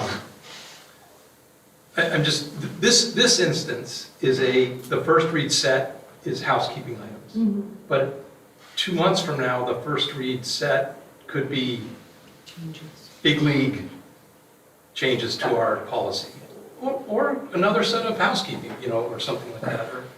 But just in case it's not that every time it's going to be just housekeeping items. This time it is. Right. Okay, so in light of that these are housekeeping items to be brought up to get us in compliance, I do want to, at some point in the very near future, revisit policy 5145.7 and add some, and adjust some important wording in that policy. Well, that's what we'd have to do tonight before we could, Tonight. we could adopt what's Yeah, now we can adopt to get in into the future compliance between today and next Okay. week, and then have the substantive It conversation. sounds like it would be inefficient, but there's no reason the board couldn't change the same policy every single time it met. Mm-hmm. I mean, I'm hoping we don't do that. But in The conversations, right, the conversations that the policy ad hoc had were about getting us in compliance, and in light not a of charge that- of substance. Yeah, Right. to make sure that we are in compliance, I can understand foregoing deeper changes in the policies listed, but I just want to make note that we need to revisit 5145.7. Okay, thank you. I thought that the first readings, since this is the working session, that the first reading is here, so everyone's done their due diligence or, looked over Read it it prior to the has meeting. questions right? or thoughts, yeah. And then could ask any questions beforehand too, but could bring those questions or changes that they want to this meeting now. So like as Andrea said, we don't make any changes now, we'll make this in the next policy meeting, and then bring it to the second and say, okay, here's the next draft. So this is, the first reading is just, here's the blue book policy, right, out of the book that we're adopting. Do we want to change anything? Are we modifying anything? And that's what we talk about in this first reading working session. But we don't, I don't know. Well, I guess there's two ways that we can go about it. We can get into compliance and then shift to substance, or you're talking about, and I think, Nicole, you're sort of surfacing the same question in the same spirit of compliance and substance. Yeah, well, I didn't know if that was part of that what we were doing since this is a committee of a whole now, and not, that would be done, since there's an ad hoc policy, it's done in the committee, in that ad hoc committee, but then doesn't this committee of a whole give the opportunity of everyone to have that policy time theoretically as well? Yeah, it does. So I was just trying to, I think, preserve the fact that the ad hoc committee came into this with the compliance mandate. Yeah, okay. All right. And not closing the door, similarly to more substantive I think that's just what I wanted to make sure that conversations. everyone understood, is that it's not necessarily end-all be-all. Correct. But we just need to bring these policies up to date. They're the standard policies that were there. Are we agreeing to re-adopt them in the language that they have been presented to us? And then to get into compliance. That's the whole point of this, is to get into compliance. Correct. We can then, if we have issues, as Nicole said, she'd like to revisit, Right. like to revisit this, like to revisit that. Right. It could be done it could be done in a working session meeting, but not it doesn't have to be, so to say, the first read of it or second read of it even. This is just, the first and second read is just to get into compliance. That's the main point. But the second read is enforcing, it's creating the policy. Well, the policy already exists. Well, the modification in this case. The modifications, the housekeeping, as Brian said, is what's changing. Correct. The substance of the policies are unchanging, because they've been our policies since June. Rich, I don't know if you were clarifying, but then I know Rich had a point as well. Stephen, were you finished? Yes, thank you. Okay. This is just something I didn't know before the ad hoc policy committee, which you could probably explain better than me. But this is a batch of policies that came from NJSBA that they noted that they updated. So our policy is now out of compliance with the new update. And they do this several times a year. Correct. Right? So that's why these specific ones came up tonight. Moving forward, once we get these in compliance with the changes that they said we should make, moving forward, when we have first reads, those will be policies that we're particularly bringing forward to update on our own accord. Just clarifying, because I didn't get that before. Yeah. It was explained. And I think that's, Okay. yes, I agree with what you. Brandon, I think the point that I was making before, which I still don't, it seems like just an appetite from a couple of the board members that we were all under the same impression that this was a working meeting, right? So, and that formal action is not going to be taken. Yet this is now going to be the second working meeting that this board has taken formal action. In a row, that's a fact, right? So, against the spirit of what we said we were going to do here, we're now doing it for the second month in a row. Indisputable. But I think it's only because the legislation, we were supposed to be compliant in December. So that's the only reason I think Well, hold on we to did the that. working. Okay. Correct me if I'm wrong, the reason why it's late on compliance is because the NJSBA was late getting it out to the districts, correct? That is true. There you go. So, I mean, there's some wiggle room there, and what I'm saying is, listen, we're setting it, it's not even about these two specific policies. It's precedent setting, it doesn't matter what the topic is. It could be policy, it could be swearing her in. This is now the second time that we're going against what we said we were gonna do about taking formal action in a committee of the whole setting, Where normally if we didn't go this route, we're all on Zoom and the public's not here. That's where you were under the impression, like some others were under the impression, but yet we're moving this policy forward when I'm saying we don't even know if the parents even know that we're doing this. I recall it completely differently. Yes. As do I. As do I. Well, there's obviously confusion here. So, I mean, Andrew? we always were under the impression that formal action was not going to be taken at working meetings because they were going to be handled the same way that we did on the prior structure. We don't take formal action. I would say that I recall, I think, bringing this issue up at our last meeting to just clarify that because we were under a time crunch that we were doing the first reading, we made that change, the modification, that we would vote on it on the next meeting. I think I was clear saying, okay, we are voting on it at the next meeting, even though that is sort of out of our, our process, which sometimes happens, but that everybody knew we'd vote on the second reading and we would be, if we voted to pass it, we would be accepting it. And that I was trying to explain that in my previous experience in a board, once you accept the first reading and you vote on it, you're really not supposed to come to the second reading and say, oh wait, I want to change this, because then you kick it back into that first reading process. So I believe that, we did really verbally talk about how we would be doing a second reading at this meeting, at our last meeting. And that I hope that people understood that you really, if you try to make a change at a second reading, you're kicking the policy back into that first and second, you're resetting the clock. That's my understanding of my prior experience working with policy. Brendan, if we would have had passed, if that would have had passed to table it to the next meeting, it doesn't revert back to the first reading. We could have taken formal action at the next meeting, correct? That's correct. That's my point. So that's inaccurate. Brian, hold on, Rich. Brian and Okay. Andrew had the floor. Okay. So my recollection of the general idea, yes, there's a specific example about this second reading policy and the getting in compliance with the law and all that stuff, but our general, this is the benefit of having a public meeting. We can take action. We posted that we may take action. That our consensus, although I don't think it's firmed completely, was, in general, we will try to make this just a working meeting, but we're not going to handcuff ourselves and say we will never take action at a working meeting. We will do it selectively, not often, whatever you want to call it. And I'm a proponent of that there's a heck of a lot that needs to be done in policy that I would think it's fine to have a regular, first readings at the working meeting, not the second readings. That should be the exception. Rare, the exception. We're doing it tonight. No, but exception does not mean never. Or roll for two already. On 2 committee of the whole meetings. I'm fine with that. I'm fine with that. It was our action, it was our action meeting. We swore in.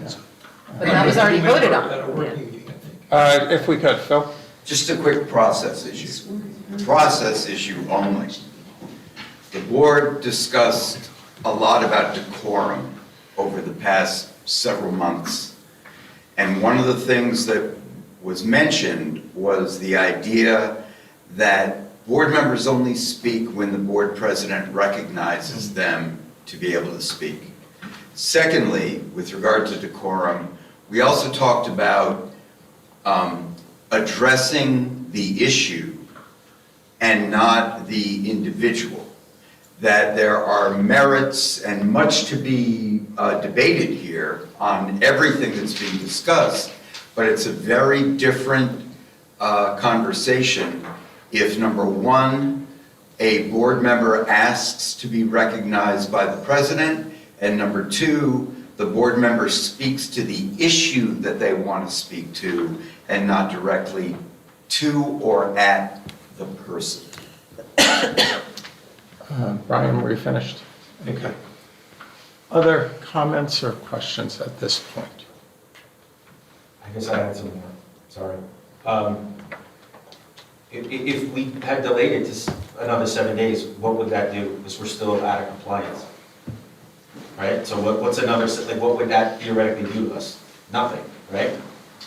There's no penalty if we were to get into compliance tonight versus the 24th, correct? If you're asking me, correct. Okay. But yes, I All think the incentive has been, let's get ourselves in compliance. Understood, okay. In the last 5-year period, how many book challenges have there been? Quite a bit. Well, there was 2 years? official challenges. There was, In the last 5 years? Yeah, there was one challenge that challenged one individual title, and then one challenge that challenged 4. 4 titles. Oh, 2 separate So challenges. 2 separate challenges. 5 separate books. Okay. Never on the same book, correct? I believe when the 4 were challenged, there was a repeat book might be. there from the, maybe 2 years prior. Okay. In the new policy, when they say the parent can opt out of the book, right? How does that work? Meaning like, parent X wants to opt their child out of the book, then what happens? So that is not in the policy, but that is a school procedure. Right, okay, yes. That is broadcast, that is, the parents are notified, they have that option typically at the beginning of the school year. And if they want to, they simply email the librarian and say, my child XYZ, I do not want them to take out these 5 titles, or I don't want them to take out books in this genre or books in Okay. this, you know. they can- So are the books that could be potentially deemed inappropriate or unsuitable, are they kept in a separate section? Or are they with all the other books? I don't know. I think the books are probably going to be mixed in, and the parent, My point is, parent has is the there a right to rating system object. on some of these books? No, so they're in the library with all the other books? They're in the collection. Am I correct? They are, yes, they are in the Okay, collection. so if a parent says, I don't want my child to take out this book, is there a mechanism in place that doesn't give the child access to the book while in the library, but doesn't allow them to check it out? I'm sure they could access the book, sure, yeah. So if you're saying that the parent can opt their child out, that is it from checking it out, but they can still have access to the material in the library? Am I understanding that correctly? I think so. So what exactly is opting out when the child can still have access to the book without the parent's knowledge? They just can't check it out. They can still have access to it. Right? Am I wrong? In other words, could they find it on a shelf and look at it? And read it, or take pictures of it, or whatever they want to do, right? They can still have access to the book, even though a parent has sent in and says, I do not want my child to have access or check out of this book. Am I correct in saying that? Yeah. Okay, so then that doesn't make any sense to me whatsoever, because a parent can opt their child out of the book and the kid still has access to it. So, has there been any other school districts that have modified their policy from the recommendation of the NJSBA that we're aware of? I don't know. I know the law requires a minimum of the 1 year. Yep. But schools can vary that. So is anyone, or are you aware, no one's aware of another school district doing anything like this today? I am not aware of specific examples of that, but obviously that was the point of our conversation at the last meeting as to why we would consider 3 years. And then my last question is on moving forward, what is the criteria to challenge a book? Meaning on the stakeholder side. What defines the vested interest in being able to challenge a book? Well, I think the policy outline says the parent, a student, a staff member. A parent, a student, or staff member? Parent of a current student. Current Right. student. The interesting thing about this is that I think by that policy, a vast majority of the challenges don't come in because there's no vested interest by that definition that I've seen. So, at least from what I've seen at this chair, a lot of folks don't meet that criteria. That's the points I wanted to bring out, is that when we sit back and say, okay, the parent, it doesn't take away rights of parents because the child can't check the book out, we all have to be reminded that they still have access to the material. So that's the thing that I don't really understand as any basis of a fair argument to say that this is an infringement on parental rights at all. And the final point is that putting a 3-year, extending it to a 3-year period, boards flip every year. Look at this board, there's 4 seats open every year. You got affordable housing situations popping up all over our communities. Our demographics are gonna change. You're gonna have people coming into the community that are brand new, that are gonna have their hands tied because they moved in and they didn't know this existed. They wanna challenge a book and they can't because hypothetically it was already been done within the past year. So now I have to wait a year or 2 or 3 to do that, which doesn't make any sense when it's clear that our community is changing rapidly. So it's just, you guys know where I stand on it, but that's all I have to say about it. Other comments? Well, yeah, I Questions? just want to, just on parental rights and the library access, if a parent said to the school district, went to their counselor, went to the administrators, and said, I don't want my child to have anywhere access to that, could you limit that child in the library? Like, is there any way, if that was important to the parent, could the school do that? Could they police that child because of the parents wanting it? I mean, if that's going to be an issue, that they can have access to it, but if the parent If the said. librarian was aware of that student and knew that that student wasn't supposed to be anywhere near this material, they would do the best that they could while the library was functioning. And again, I can't say that.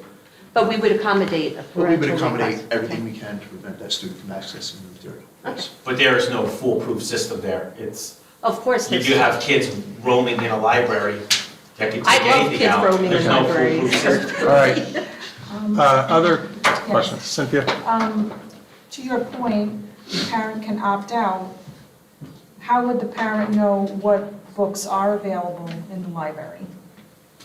To know what books they can opt out of? If there was a parent, for example, like that parent that came up and spoke, she had no idea that a book like that with those images existed. So how would she know, other than if she was at a board meeting and she discovered that and she didn't know? Pretty sure any parent emailed our librarians, just wanted to talk about what the materials were that are available to students, and if there was anything controversial, could we talk about that? They'd be open to that So conversation. they have a Or the list administrators in of the what's school. controversial? Is that- There's a lot of lists out there about what's controversial, yeah. So the librarian has a list of controversial books if a Well, parent... the librarian has access to the internet, that's what I'm talking about, is the lists that are out there. I can't remember the names of the websites from back in the book challenge, but I looked at many of them that rated books and talked about what the content of the books were and the concerns that there were with them, things like that. So they would just base it on whatever previous book challenges, not necessarily... Because even if it's not about graphics, if it's about a specific topic. Yeah, I think a lot of times, and I know from classroom teacher perspectives, particularly teachers who might be offering students independent choice in terms of a book that might select, there's always that opportunity for a parent to have a conversation, whether it's among a selection of books that they might be choosing from, to ask that their child not, have access to several of those.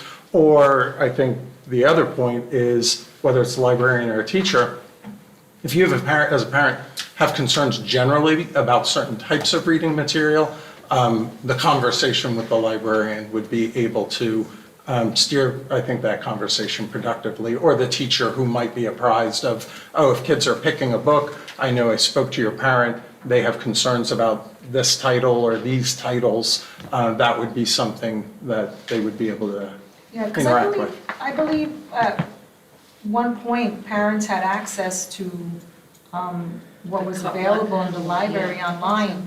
And that, I'm not sure why that was. I think that would probably be very helpful for parents who may want to opt their child out of, seeing a particular book or, taking a particular book out. Yeah, I don't know the current level of access. Yeah, that would be a very good I don't tool for either, but I them. can look into Yeah, that. I thought we had the catalog access to it. Yes, there was catalog access, but no longer available. I'm not sure why. And maybe that's something we could revisit, to have available. So Yeah, that would we be can a do that, sure. nice option to have for parents who want to opt their children out. Or for parents that want to see what's in the collection, that they Yeah, can suggest to their children. Yes, absolutely. Andrew? I just Googled, North Hunterdon or Voorhees catalog, library catalog. Looks like you can log in with a ID, so I assume that Parent of the student. could request an ID if they. Well, I think that's the student, But Yeah, I maybe? think, Parents were able to get in, I guess, not with, right, I guess my point is the catalog is available online.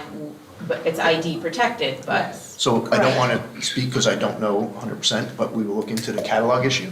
If it was restricted from the public, but is not restricted from our parents, those are two different things, and that's what I have to find out. Right, I think I would. And it sounds like you actually might have already answered my question, but I mean, yeah, but I'll I check with the just, it would be librarians interesting to tomorrow. say if there is a way to allow, if there is a question, allow parents, but. And I'm assuming that ID is probably student ID right now, perhaps. So any parent with their child would be able to. Absolutely. See, okay. If it's asking for an ID, and I know the students have access to the catalog. Right. If the parents don't, because they don't have a specific ID, they could use their child's ID to access the catalog, it sounds like. But again, I would look at why it was public, why it went to this, and then report back. That would be great. Yeah.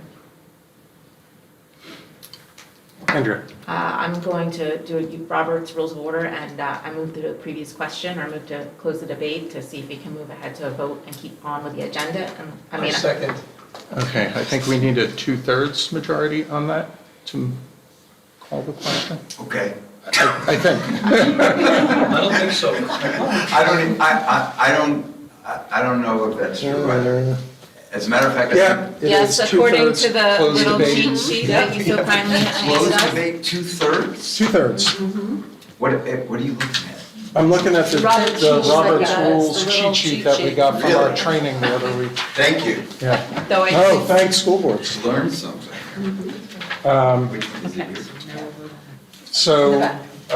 So we have a motion to close, a 2/3 majority needed to close. Why don't we roll call that to make sure that we're at 2/3? Ms. Ayers? Yes. Mr. Chen? Yes. Mr. Hanlon? Yes. Ms. Hitz? Yes. Mr. Lori? No. Mr. Matthews? Yes. Ms. Mazzacappa? Yes. Mr. Morgan? Yes. Ms. Reyes? No. Mrs. Schwarzman is absent. Ms. Stein? Yes. And Mr. McIsaac? Yes, so I think we have 2/3. We needed. Okay. All right, so now then we are voting. Why don't we roll call that as well? So we're voting to accept the second read and the first read. No, we Well, the haven't. motion, We haven't. we've been in Okay, motion. okay, gotcha, fully in motion. Yes, we We're have. all in motion. Ms. Ayers? Yes. Mr. Chapman? Yes. Mr. Hanlon? Yes. Ms. Hitz? Yes. Mr. Lordy? I would have been a yes on a non-modified version. It's been modified on the no. Mr. Matthews? Yes. Ms. Mazzacappa? Yes. Mr. Morgan? Yes. Ms. Reyes? No. Ms. Stein? Yes. And Mr. McIsaac? Yes. Thank you, motion carries. All right, we have our finance, facilities, and transportation report from Ms. Wood. I'm going to start with the presentation up on the screen. So last month, we talked about our expenditures and our cost containment. This time, we're going to look at the revenue sources of the budget. And to as much of our knowledge as we have right now, which it is February, so we don't have all the numbers just yet, our best estimates as to where we are. So I'll try to move through this quickly in the essence of time, but also give it the attention that it deserves. So tax levy represents 85% of our budget. That is the biggest revenue source for us. We also receive state aid in the approximate 7% range. Out-of-district tuition for students attending our programs. Other miscellaneous revenue, which encompasses interest income that we receive, student parking fees that we used to have, and other items such as facility rentals. Also, budgeted fund balance is something that carries from 2 budget years prior. We're able to carry into this future budget year. I'll get a little bit more into that on a future slide, just so that I can clarify that and what that means. So tax levy. We do have a 2% tax levy cap. That was enacted in 2010. There are exclusions to that tax levy cap, and those are for health benefit cost increases that exceed 2%, mostly relying on the state health benefit plan, and if that goes up exceedingly high, the state does allow us to use an adjustment for that. PERS pension contributions increases that are over 2%, any significant enrollment increases. If we have unused taxing capacity or banked cap, that's something that you can go over the 2% to use, and also a separate proposal such as the second question on a voter ballot. Also, there's debt service tax revenue. That's something in addition to the normal general fund revenue. That's typically just for a referendum vote. So if the voters vote through a referendum specifically for capital projects, there will be a debt service assessment on their tax bill. So this is the historical tax levy chart for the past several years. The blue bar is the general fund balance, so that's our operating budget for the district. And the small piece at the top, that's orange reddish color, that is for a prior year referendum. That was back in 2016. There was debt service issued for several capital projects. There is a link on this slide that'll be posted online that if you want to see what we did with that money, the taxpayer share was 6.8 million and then the state aid was 2.9. And that 15-year debt service payment will continue until 2032. You see there are 3 years there that there is a debt service adjustment. I'll get a little bit into that on the next slide, but we were able to use the debt service success of the referendum, which was we were able to complete projects less than the cost of what we had originally anticipated. So we had the cost of those projects come in less than what we originally thought. We were able to take that money and return it back to the taxpayers for those 3 budget years to offset their tax bill. So on this slide, you'll see kind of our historical general fund increases as well as kind of the net impact on the tax bills. If you were with the board back during that time, you'll remember we actually increased the general fund budget those 3 subsequent years after 2020 and 2021, 2.8, 2.83, 3.33. However, their actual tax bill only felt a net effect of the 1.68, 1.68, and 2.2, and that's the refund of that capital project money that was remaining in our debt service fund to be able to offset that additional debt service assessment that they had on their tax bill. So again, in 2020, 2021, we used the bank cap since it was a 0% increase, and we used that in the subsequent 3 budget years. Hopefully that makes sense. I can always clarify that a little bit more if you're needing clarification. So state aid funding. Over the past several years, the S2 bill was enacted in 2018, and we've felt the significant impact of S2 in this district. So what it did was took adjustment aid for districts and either adjusted you down or it adjusted you up. So there were districts that were underfunded, got the adjustment aid increase. Our district was adjusted down, and we felt a severe impact of S2. So you can see in 2018, 2019, we originally were receiving about $5.5 million per year for state aid. And now currently in the year that we have right now, 25, 26, it's $1.7 million less than we were receiving those 8 years ago. So again, that's a year-over-year impact. So still feeling that today. Budgeted fund balance. So what does that mean? And why do we have fund balance carrying into this current budget year? School districts are permitted to maintain unassigned fund balances, which is surplus up to 2% of the total budget. That's a healthy district. You should have a 2% unassigned surplus. Anything exceeding that 2% threshold during your annual audit, you can take in as revenue in a succeeding budget year. So the audit that closed at the 2025, 6/30 of 2025, we're able to take into this 26-27 budget. So that was established and set at the end of that audit. So what does it mean to balance a school budget? The revenues have to equal appropriations. Districts cannot run a deficit. And right now, what we're looking at as far as moving forward in the next budget process is waiting for state aid. So the reference on the first bullet point is referring to the governor. Now, there's legislation on the desk of the governor to extend the state aid timeline to 2 additional weeks. So she's allowed to have 2 additional weeks to determine what state aid will be for districts. So unfortunately, I will not have firm numbers for the board, most likely until the week before our preliminary budget in March. And all of that kind of moves through this timeline. So as soon as we get state aid the week before the 20th, we will be presenting the board with the preliminary budget with all of those final numbers. And then all of that leads up to the annual budget hearing at the April meeting. Was the state aid last year, I can't remember if it was less, more, I felt like it was a little bit more than we thought it was going to be. We always expect 3 scenarios, less, the same, or more. Usually it's about the same. Last year we received a very incremental increase. Okay. Not significant. So this is just a summary of where we are today building the budget. Again, these are estimated numbers. All of these are subject to change. But right now, approximately on the left-hand side, the left bar, the revenues are expected to decrease about $500,000. This is due to this green bar is state aid and is currently expected to be flat. However, this component is unknown and will be released the second week of March. We do expect a $100,000 decrease in extraordinary aid revenue. That's for the special education students that rise above a certain threshold of cost.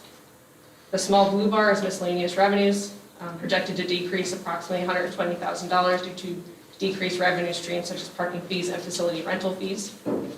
The small yellow bar is tuition. Again, we're still looking at that left-hand column. Students attending our programs. The gray bar is the budgeted surplus, and then the blue bar is the tax levy base. So again, we have a health benefit adjustment that I'm going to get into a little bit more on the next slide, available to the district currently due to the severe increase in health benefits this year. So let's start looking at the right side, the appropriations. The black bar is assuming that all of our budgetary expenditures are assumed to be equal for next year. All of the increases for the main three budget drivers, salaries, benefits, and transportation, are the yellow bar is salaries, assuming that that increases is 3.4%, which is moving with the current salary guide and collective bargaining unit agreement. That's $1.4 million increase for us. The green bar is benefits. That's increasing by 20% or $1.6 million. That is staggering for our budget. And the brown bar is transportation, assuming a $674,000 increase. So again, assuming everything else is the same in the budget, just those three budget drivers is $3.7 million increase. So I want to point out one thing, since Katie has us up, the health benefit increase is $1.6 million. If we use the health benefit adjustment for the tax levy, that comes out to 1.4. So it doesn't quite pay for the health benefit increase, but it comes close to it. Say that part, can you say that again, Rich? So the health benefit increase is going to be $1.6 million. How do we know that?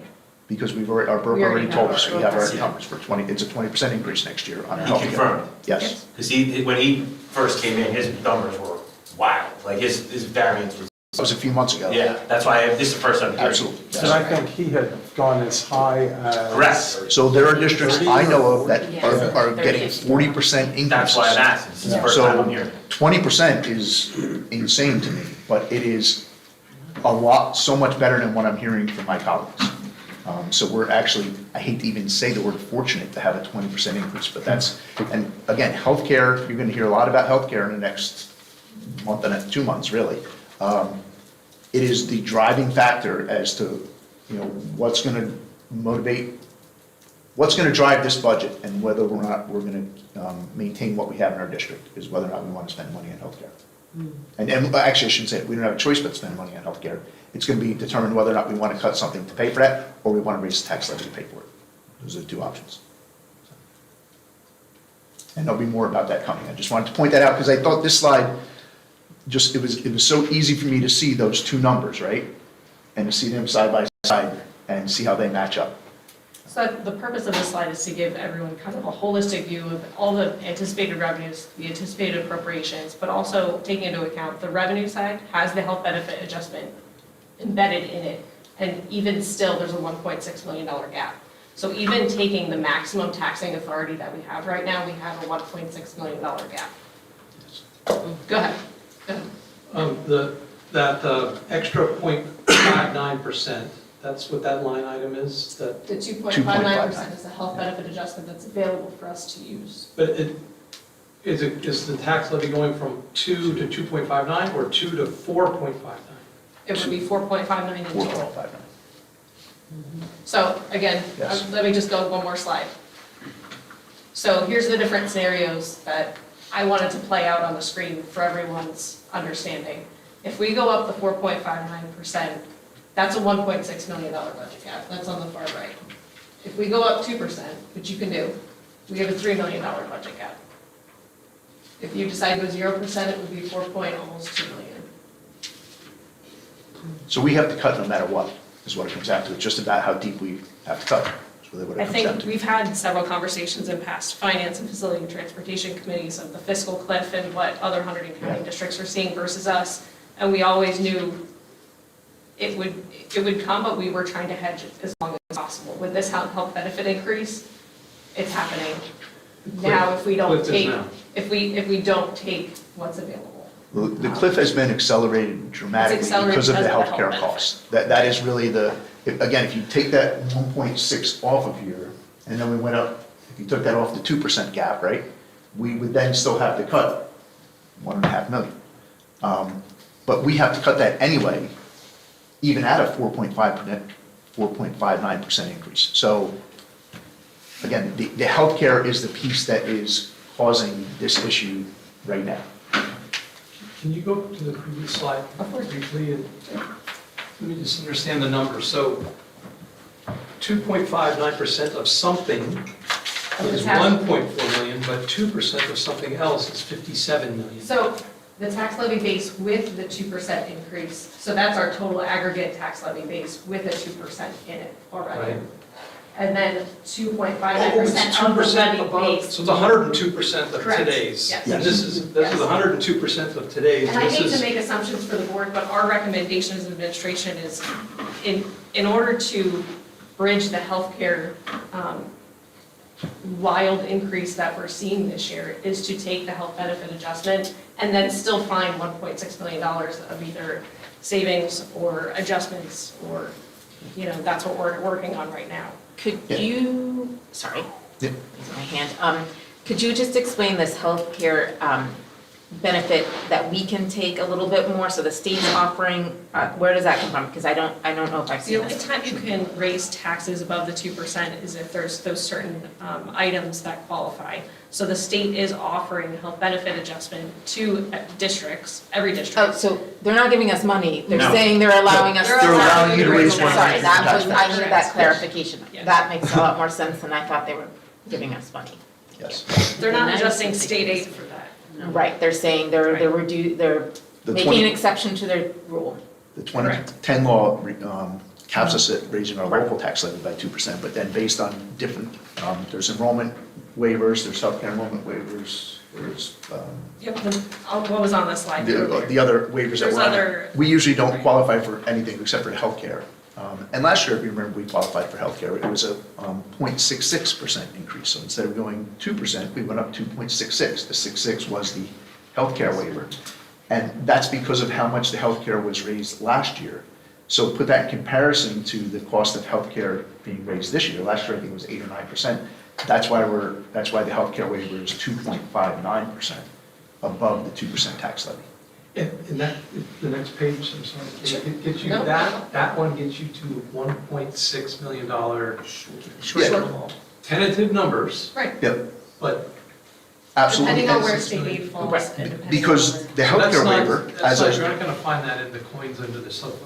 No, and we're digging deep already for that, and those will be things that we bring to you at the future meeting. But, you know, by the March meeting, we'll have a lot of this figured out. But yes, the 1.6 million is what we have to cut, even if we raise the tax levy 4.59%. So, And so think about it in buckets, right? This is the way I look at it. Healthcare is 1.6% increase, and the waiver gives us 1.4 of that back. So we're already in that bucket down 2%, or 200,000. The salary, which is our biggest line item, goes up 3.4%, but we're only able to offset that with 2% of our tax levy, right? So that 1.4% of our budget line is a number that is, we already have to make up. That number, that 200,000, the increase in transportation, all those things that are above 2%, anything in our district that is rising in cost above 2% adds up to $1.57 million. Right. So you mentioned three, you always look at three scenarios with three budgets. Is this based off, which of the three is this based off of? This is based off of assuming flat state aid. This is the middle one. Yeah, Okay. because I think that's the most likely scenario. I would love to see what that would look like with the other scenarios, if that's a possibility and not too much work. Okay. Thank you. but just for reference, your chart about how our state aid has been going down, was that Yes. we are down 1.7-ish million dollars over the last 5 years? So the That's only a way. year over year. Yeah, so the only way state aid will help this is if it goes way back to where it used to be 5 years ago. or If we get an increase in state aid and it's $40,000, that's gonna help, but it's gonna close that gap. Instead of being 1.57, it's gonna be 1.53. Rich? Couple things. One, hate to say I told you so, but I said this last year that this is where we were gonna be. Right? Fiscal cliff, we saw, this isn't a surprise, I said that we were gonna be here, and here we are. The 3.4, Rich, where does that number come from? You said it was the 2 plus the 1.4? Sure, salaries are going to go up next year 3.4%, according to the collective bargaining agreement. That's already been Negotiated. That was negotiated. We have a collective bargaining agreement. What is the final projected budget expenditures? I would anticipate it to be, I wasn't. Nothing is final. These are all estimates. This Estimate, is- what is it, ballpark? I can't read it. So if you want to look at the appropriations, And if I could make a suggestion, that if, these presentations, which are great, if we could name them and link them in the agenda, I just can't see it, so. So I think it this was being in the, process up till today. yeah, this being the working I would session, love to give it that. obviously gives us the opportunity to get this presentation, to digest it, and continue to bring questions next So week this as will well. be available for you to review as of tomorrow. Yeah, I just And then can't, I'm having a hard time seeing it, I would And have then- been on the screen. What we've been doing, again, this is a fairly new process for us as a Yeah. whole. We put the presentation from last month in the board folder for you all to be able to digest more and analyze. And then we also, the minutes that you approved tonight for last month, when those are posted tomorrow, the link for this presentation will be in there for the public as well as part of the minutes. So because this was presented at a public meeting, it's part of the minutes, and that's when the link goes live for the public. Okay, so the final budget was gonna be estimated at what? It looks like about 70. The estimated Estimated. revenue is listed there. Again, I don't know if I have a total, I can give you the totals of the lines, but, yeah. The right-hand bar, which is the appropriations, is about Just over 70. And it was about 68 last year, correct? Thereabouts? 67 or change. I have- Okay, so about a $3 million increase from the prior year, give or take, estimated? Yeah. Okay. I think it's Look, 3 look, point, I looks like believe it's it's more. 3.7, Yeah, yeah. 3.7, actually, yeah. And again, that's just those three largest budget drivers increasing 3.7. 3.7. So it sounds like the tax levy recommendation is gonna come in at almost 5% estimated, correct? If we utilize all taxing authority, it would be the 4.5. 4.5. So That 4.5%. would be the most allowable. Correct. I can tell you that if the board goes that direction, there's gonna be a revolt from the taxpayer. Because just keep in mind, there's also the local side that they're gonna get hit from. So this is not, You're right, an unfortunately. isolated issue. Every Hunterdon County district is experiencing the same impact. Yes. No, I Yeah, don't we are not disagree. alone. My thing is that I've been saying for a year now is that this pattern was unsustainable, hence why evidenced by this, right? And when you have enrollment at an all-time low and expenditures at an all-time high, capped at 2%, those lines are never gonna go down. And unless you do something differently, you're gonna find it to be in that fiscal cliff that we're at right now.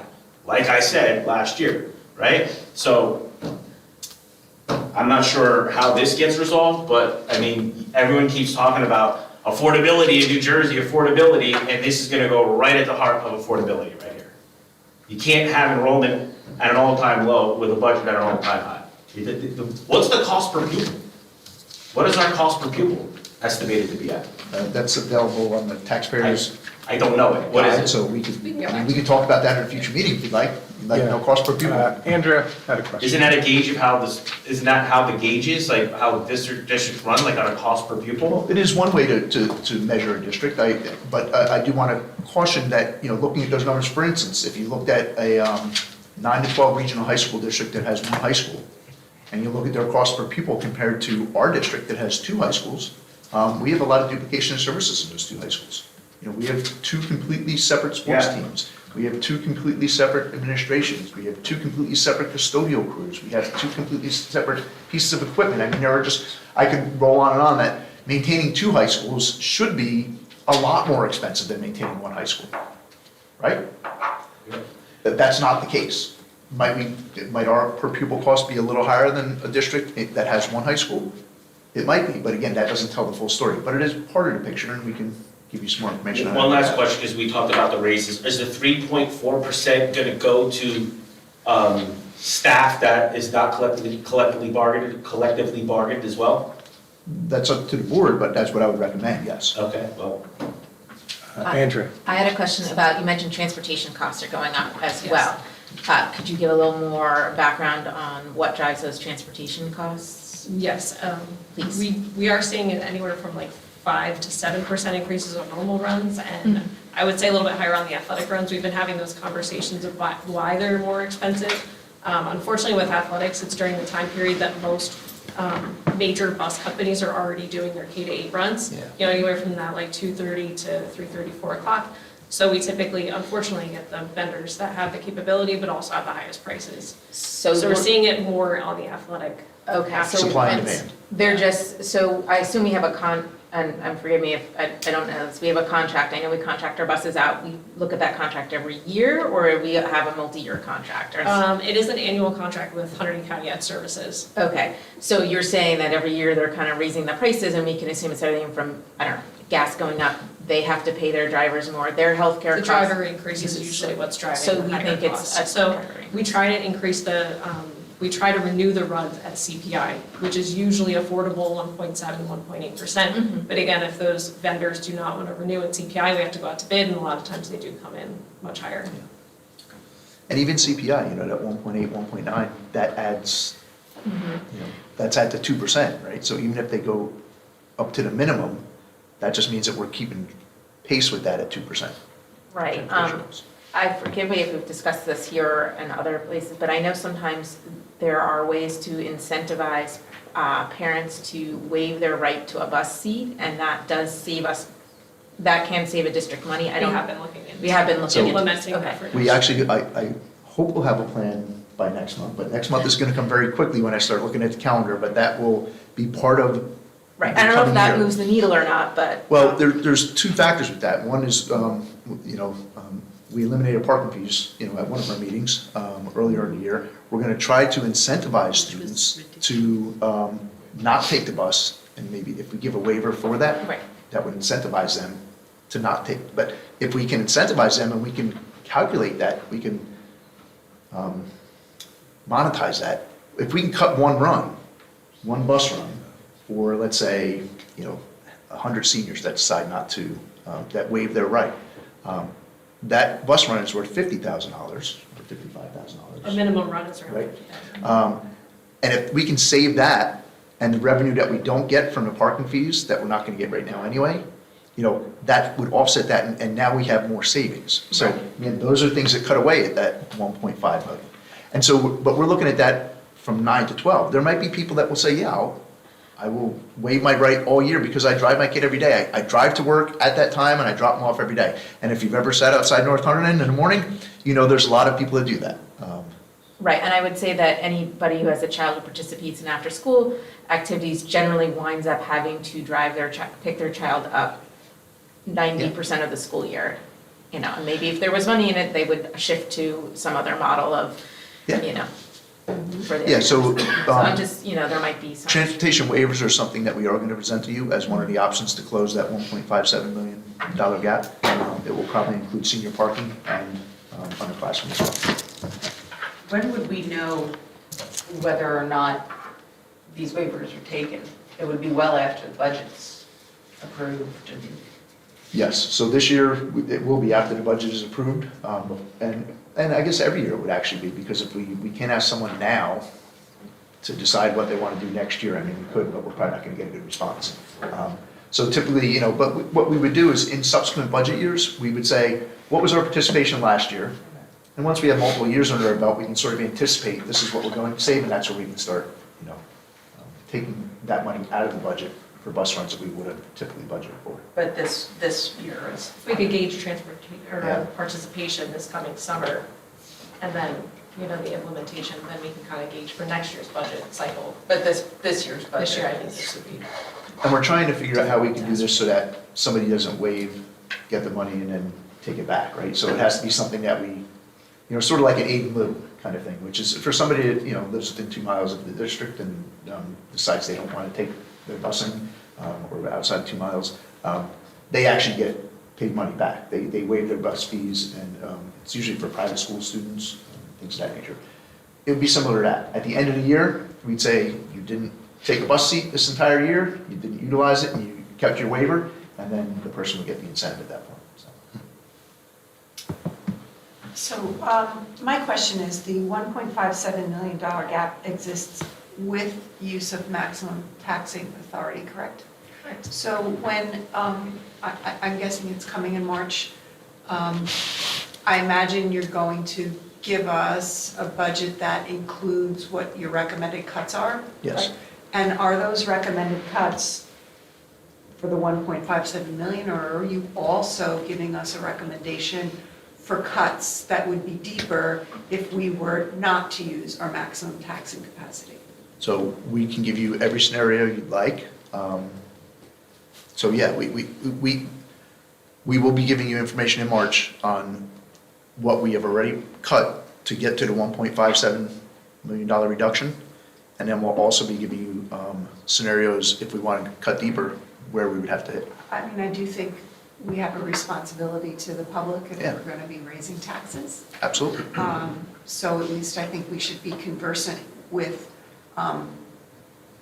what we've either decided to forego cutting in order to raise taxes, or in order to keep taxes lower, what we decided. I think we need that. If it's not too burdensome for you to do to No, run more than that- one scenario. No, that's actually part of the presentation that you'll see in March. We used to do it in April, we actually have accelerated that to March. Just the budget timeline, correct me if I'm wrong on some of this, Okay. Katie, but, preliminary budget has to be to the county office by a certain date, so I believe our March board meeting was adjusted, that's why it's so early. So we can be 3 days, it's due to the county office by the 20th, our action meeting will be on the 17th of March. And so we will take action on a preliminary budget to send down there. That should be, what our final budget will be at that point. We can change it between it going to the county and the April when the board will adopt the final budget. But we try not to do that because then we have to get county approval again, and that is something we try to avoid. So, and last year, what we've always done typically is we would present a preliminary budget, say, here's what we're planning on sending to the county office. The board would agree, we'd send it down, and then we would have the presentation to the public in the April meeting, which would be talking about exactly what you're asking for, is the public information. Last year, the board decided that we wanted to accelerate that. That's why it's one of our district goals. And so we're doing that budget presentation basically in March now. We're still obligated by law to do a budget hearing in April, so we will continue to have, we'll have the major budget presentation in March, a smaller budget presentation in April that will satisfy the legalities, and then the board will adopt that final budget. But hopefully it shouldn't change between March and April. Go ahead. No, you go ahead. Sorry, it's actually Brenda's. Yeah, well, I didn't see it. Please go. Oh, no, I just wanted to add to his point, the most recent data I found was per pupil cost is $19,356 for North Voorhees. But I happen to look at my two districts that I represent, and Highbridge per cost for their K-8s are $20,892, and Lebanon Township is $18,922. So looking at, we're... Yeah. Again, there's no numbers I've seen that we are off the charts Yeah. spending more money than anybody. Again, if you have to be careful what you're comparing it to, right? When I look at administrative costs, I look at high school districts that have 2 high schools, and I compare our costs against them. There's 7 of them in the state. I know that because I looked it up more than once. Comparing our administrative costs to somebody that has 1 high school with 400 students, it's not apples. It's not the same comparison. So. By doing it per pupil, that brings it down, like it averages it out. Well, it does, but sometimes, again, when you only have 400 students in a school, your per pupil costs can be a lot higher. So in that case, we would probably look favorable on that, but I wouldn't want to use that to make us look favorable because it's not a fair comparison. Brian. Can the board agree that in terms of this, how deep, of scenarios that we asked the VA per office, where the lower end of that is the 2% levy, not the 0% levy? We want to put some boundaries on all the different things we're asking the VA's office to end up doing, but I would hope that we'd at least agree that a 2%. We don't want a 0% increase. Scenario, Yeah, I mean, we could ask them to do it, but why run all those cases that are unlikely? I agree with that. Yeah. So yeah, we can present those, we can prepare those two scenarios. Okay, I didn't want, Katie, I don't know what you had in terms of additional slides. Obviously, there's a lot of information here to be shared for us to digest, to come back to continue the conversation next week. Katie, I just wanted to, so that we can move on to the other items under finance facilities. There's just 2 more slides I was going to leverage. Oh, okay. And I'm not This could be gonna, very I'm not gonna read these, and I'm not gonna explain them, but, you know, my portion of this is to really look at the budget goals. Okay, so Katie and I talk about the numbers all the time, but budget goals are driven by the strategic plan. So I'll let you read these once we share this presentation with you tomorrow. You can ask me any questions you have on it between then and next week, or whenever. And then this was a nice little infographic that we used our Notebook LM to do, which basically took the information from the budget goals and sort of framed that around what our strategic plan is. And, you know, some of the things you'll see that I want to just, that I do want to mention, you know, personnel and retention, you know, we want our staff to stay here. We want our staff to be happy in our district. Part of that is their compensation. That starts with this board. So the tone that this board sets is the message I have to deliver to the staff, and that the staff hear and see. And sometimes that is the determination on whether or not somebody stays here, goes somewhere else to make an extra $1,000, goes somewhere else to make a little less money because they feel like they're valued. But that really does start with this board, and I want everyone to make sure they remember that. As we're talking about budget cuts, these are not easy decisions. I live in Hunterdon County. I know what taxes are. I actually got my new tax bill today, and I am not happy. But I also understand that, you know, my local school district is doing their best to maintain those costs and maintain the programming for the students that are going through there. You know, my kids are gone. I want this board to keep that at the top of your mind as we are looking at these budget scenarios. Nobody wants to pay more taxes, me included. But schools cost money, and we only have so many revenue sources at our disposal, as Katie showed you, and 85% of that is our tax levy. So, yes. Since we're a regional school district, do the taxes affect all the sending districts or just like Clinton Township, Lebanon Borough? Great question. And so this tax levy and all the information we're talking about are the students in grades 9 through 12 from our 11 sending districts. So each individual school district that sends to us, they have their own budget they're preparing and presenting to their boards to raise the taxes for the pre-K to 8 school budget. Mm-hmm. So, yeah, this is just the high school students. Right, but what constituents are impacted? Is it All every, 12. okay, thank you.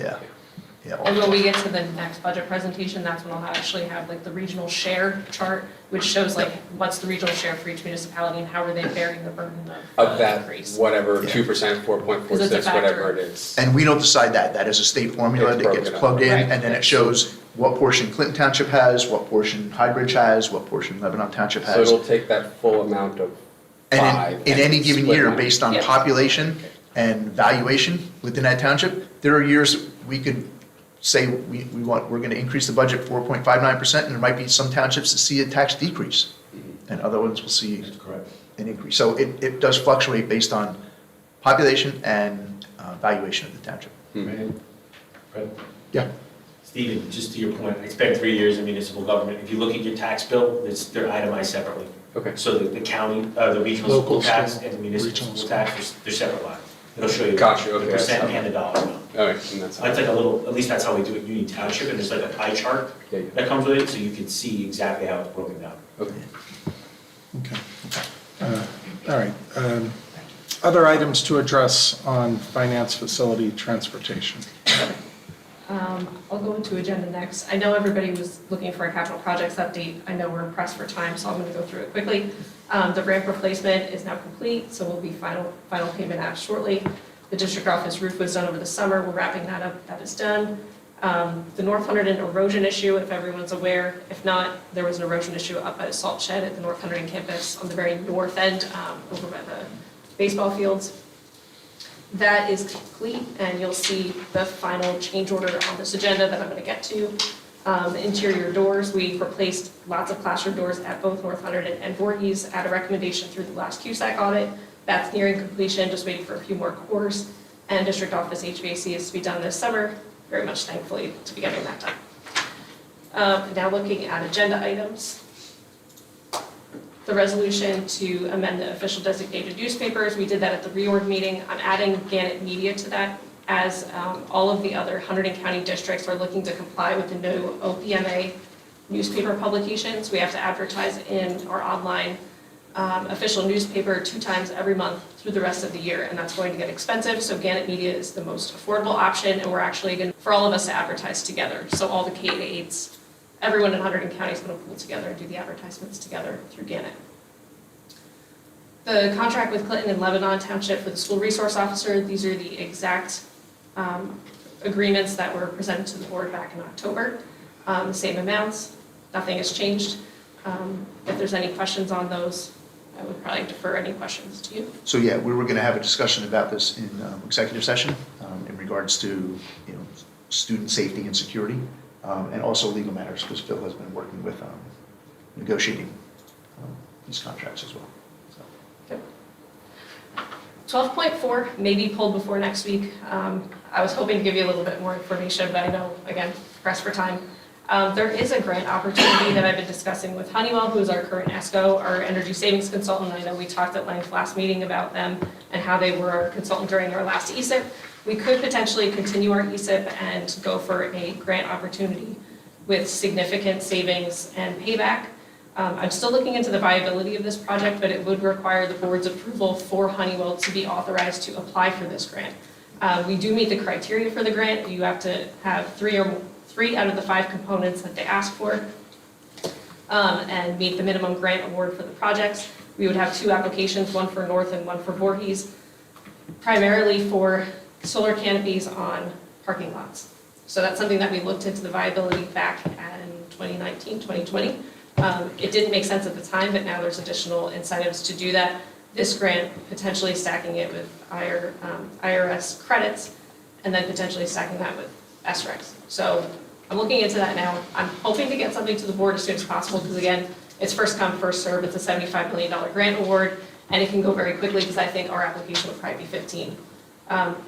So more to come on that. Hopefully you see it soon. If not, if you see it pulled, that's the reason why. We're still trying to pull information together and determine if it makes sense. Does applying, sorry. No, can I ask? go ahead. Does applying for the grant mean if we get accepted, we go? Or is it another step in the process? There would be a lot more steps.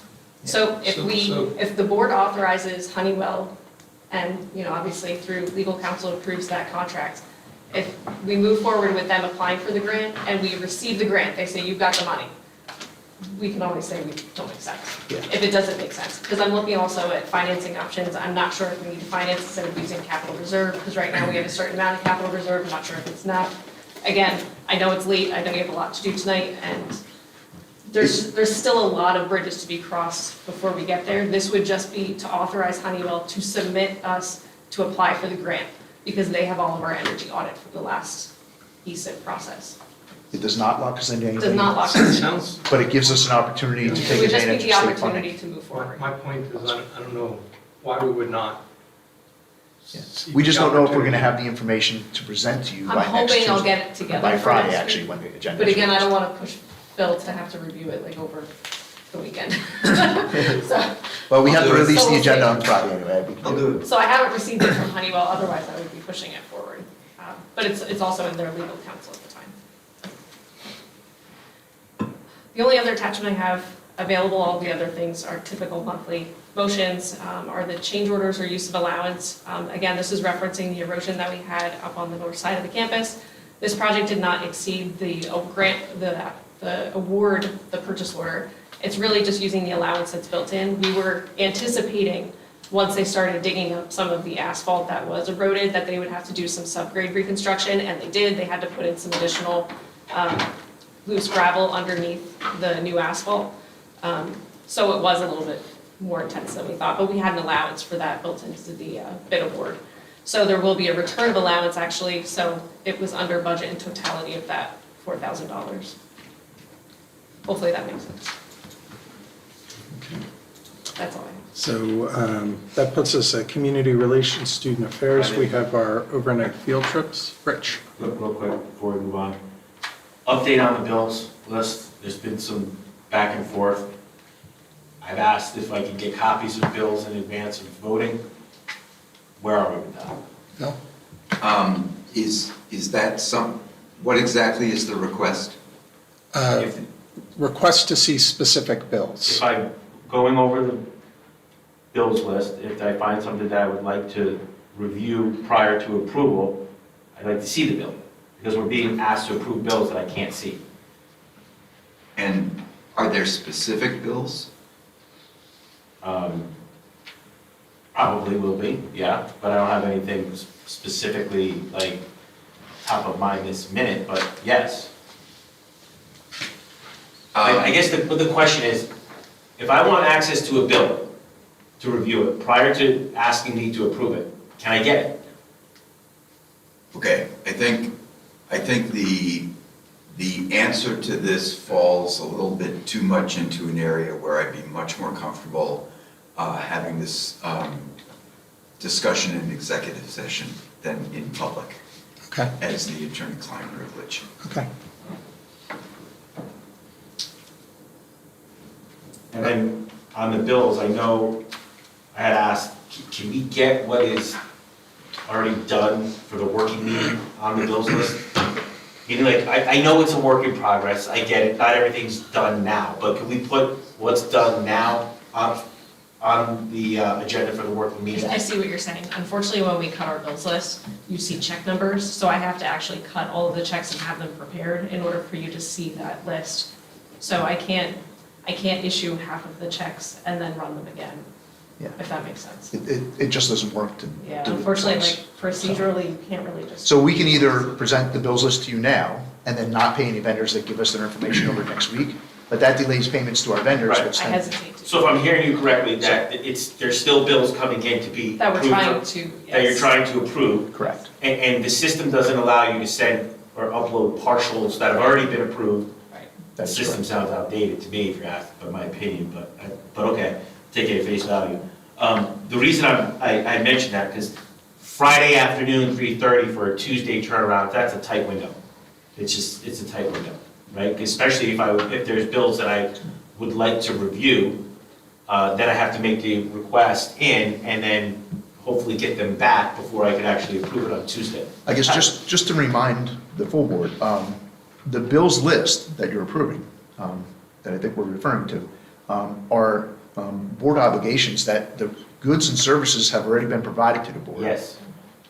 And all the board is doing is approving the check to go out to the vendor for services and goods they've already been provided. So it's not like the bills list isn't saying, hey, can we spend this money? We've already spent the money.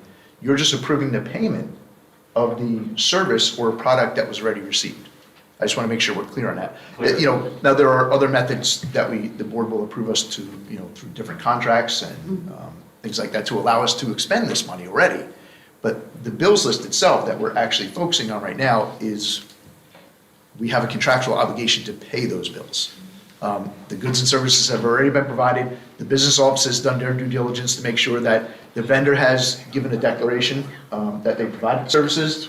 The person that ordered the services or products has signed off saying they received them.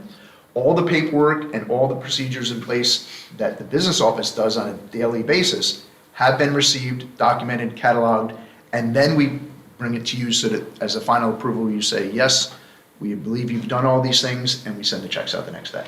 So just want to make sure we understand what we're talking about, because we call it a bills list, but it's really a payment list. And really. can I just want to clarify, we go through the process, you guys manage the district, you bring us vendors, you let us know what this is for, and that's when we do our, you know, whether we're going to say yes or no at that point, so.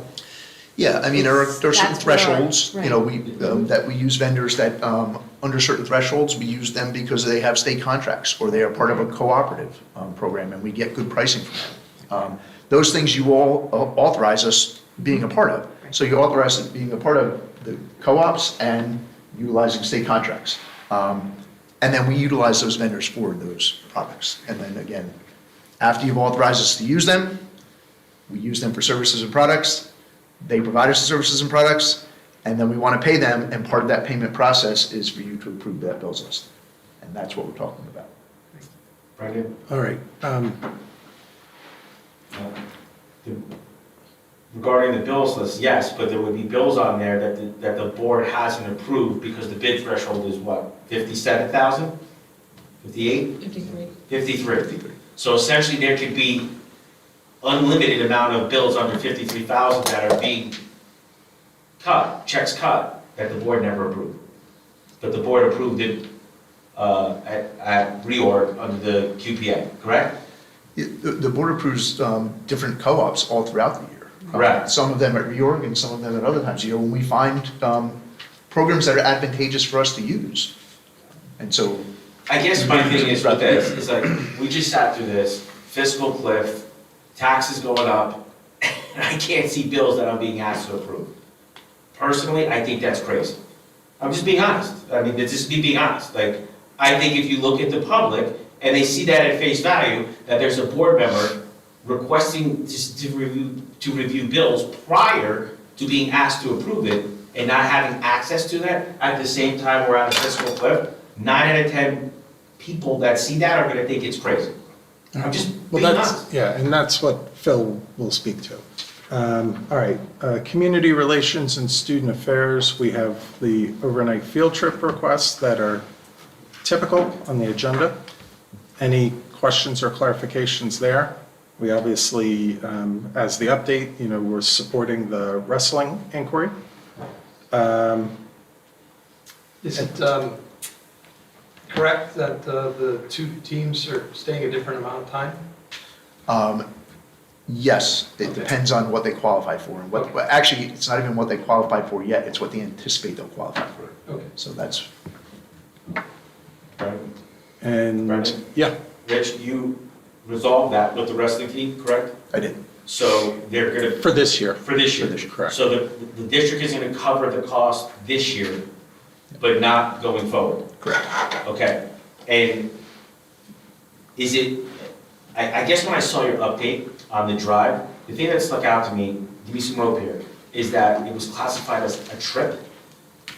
I don't know if that would, right? I mean, like, on a wrestling team, state championships, would that be kind of part of the program, like part of the season, like no different if like the football team made the playoffs and it was somewhere else? Like, isn't the state championship part of like the season or part of the overall cost of that sport and not really looked at as like a trip?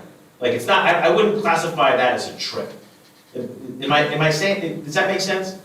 I'm not quite sure, but I can tell you this. It is the only athletic event that does have overnight accommodations based on how they run the state finals in Atlantic City. And so it is unique. Right. And we have we have accommodated it for many years. In a matter of fairness and equity, through other areas, band trips, cheerleading trips, things of that nature, you might say they're not required, but I think those parents would probably argue with you that they are as part of the experience. We're now making everything under the same umbrella of what we pay for. I will say there were, when I talked to the wrestling booster, the parent actually that spoke here, he was under the impression, and I think a lot of his people that he was speaking with were under the impression, that all the trips that the board approved here, like the cheerleading trips and the band trips and things like that, were being approved by the board and then paid for by the board.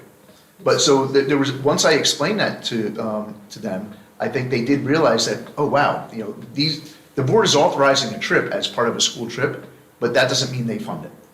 And so now we're putting everything under that same umbrella. And I think there was a miscommunication because the feedback that at least that was communicated to me is that that was a board decision not to fund the overnights for the wrestling team, and that's not accurate. Correct. So that's why I think you might need to clarify with some of the parents that they thought that was a board decision when it wasn't. And I guess, what was the approximate cost? Like, what was the hotel room? So is this $3,400. $3,400? I mean, I just struggle with it being public trip. That's, to me, like, if that's a unique sport. Okay, discussing this Yeah, now, no, or- we're not. Yeah. Okay. To be continued. Okay. Yeah, but we're not discussing the budgetary options for the items. We do not have any delegates' reports at this time. I'm calling for a motion and a second to adopt Resolution 021762 for an executive session to discuss matters reflected in the attached resolution. The board expects to be in executive session for approximately 45 minutes, hopefully less, and upon return to public session, action will be taken. Can I get a motion? So moved. Nicole, second. Brian, all in favor? Aye. Opposed or abstained?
a call for a, oh, yeah, that's right, thank you. Okay, we good? Call for a motion and second to reconvene public session. Can I get the motion, Tara? Thank you. Can I get a second to reconvene? Sure. Rich, thank you. Rich Morgan, phoned it in. All in favor? Aye. Opposed, abstentions? All right, obviously, we'll be affirming the personal and executive session minutes and agenda items next week. Old and new business, I had something I was going to touch upon. I will bring that next week. Is there any other old or new business or suggestions for next week under old and new business? I'll phrase it that way. Okay, can I get a call and motion and a second to adjourn? So I'm looking for a motion. Andrea, thank you. Second, Brian, thank you. All in favor? Aye. Opposed, abstentions? None? Thank you. That's a wrap. And actually,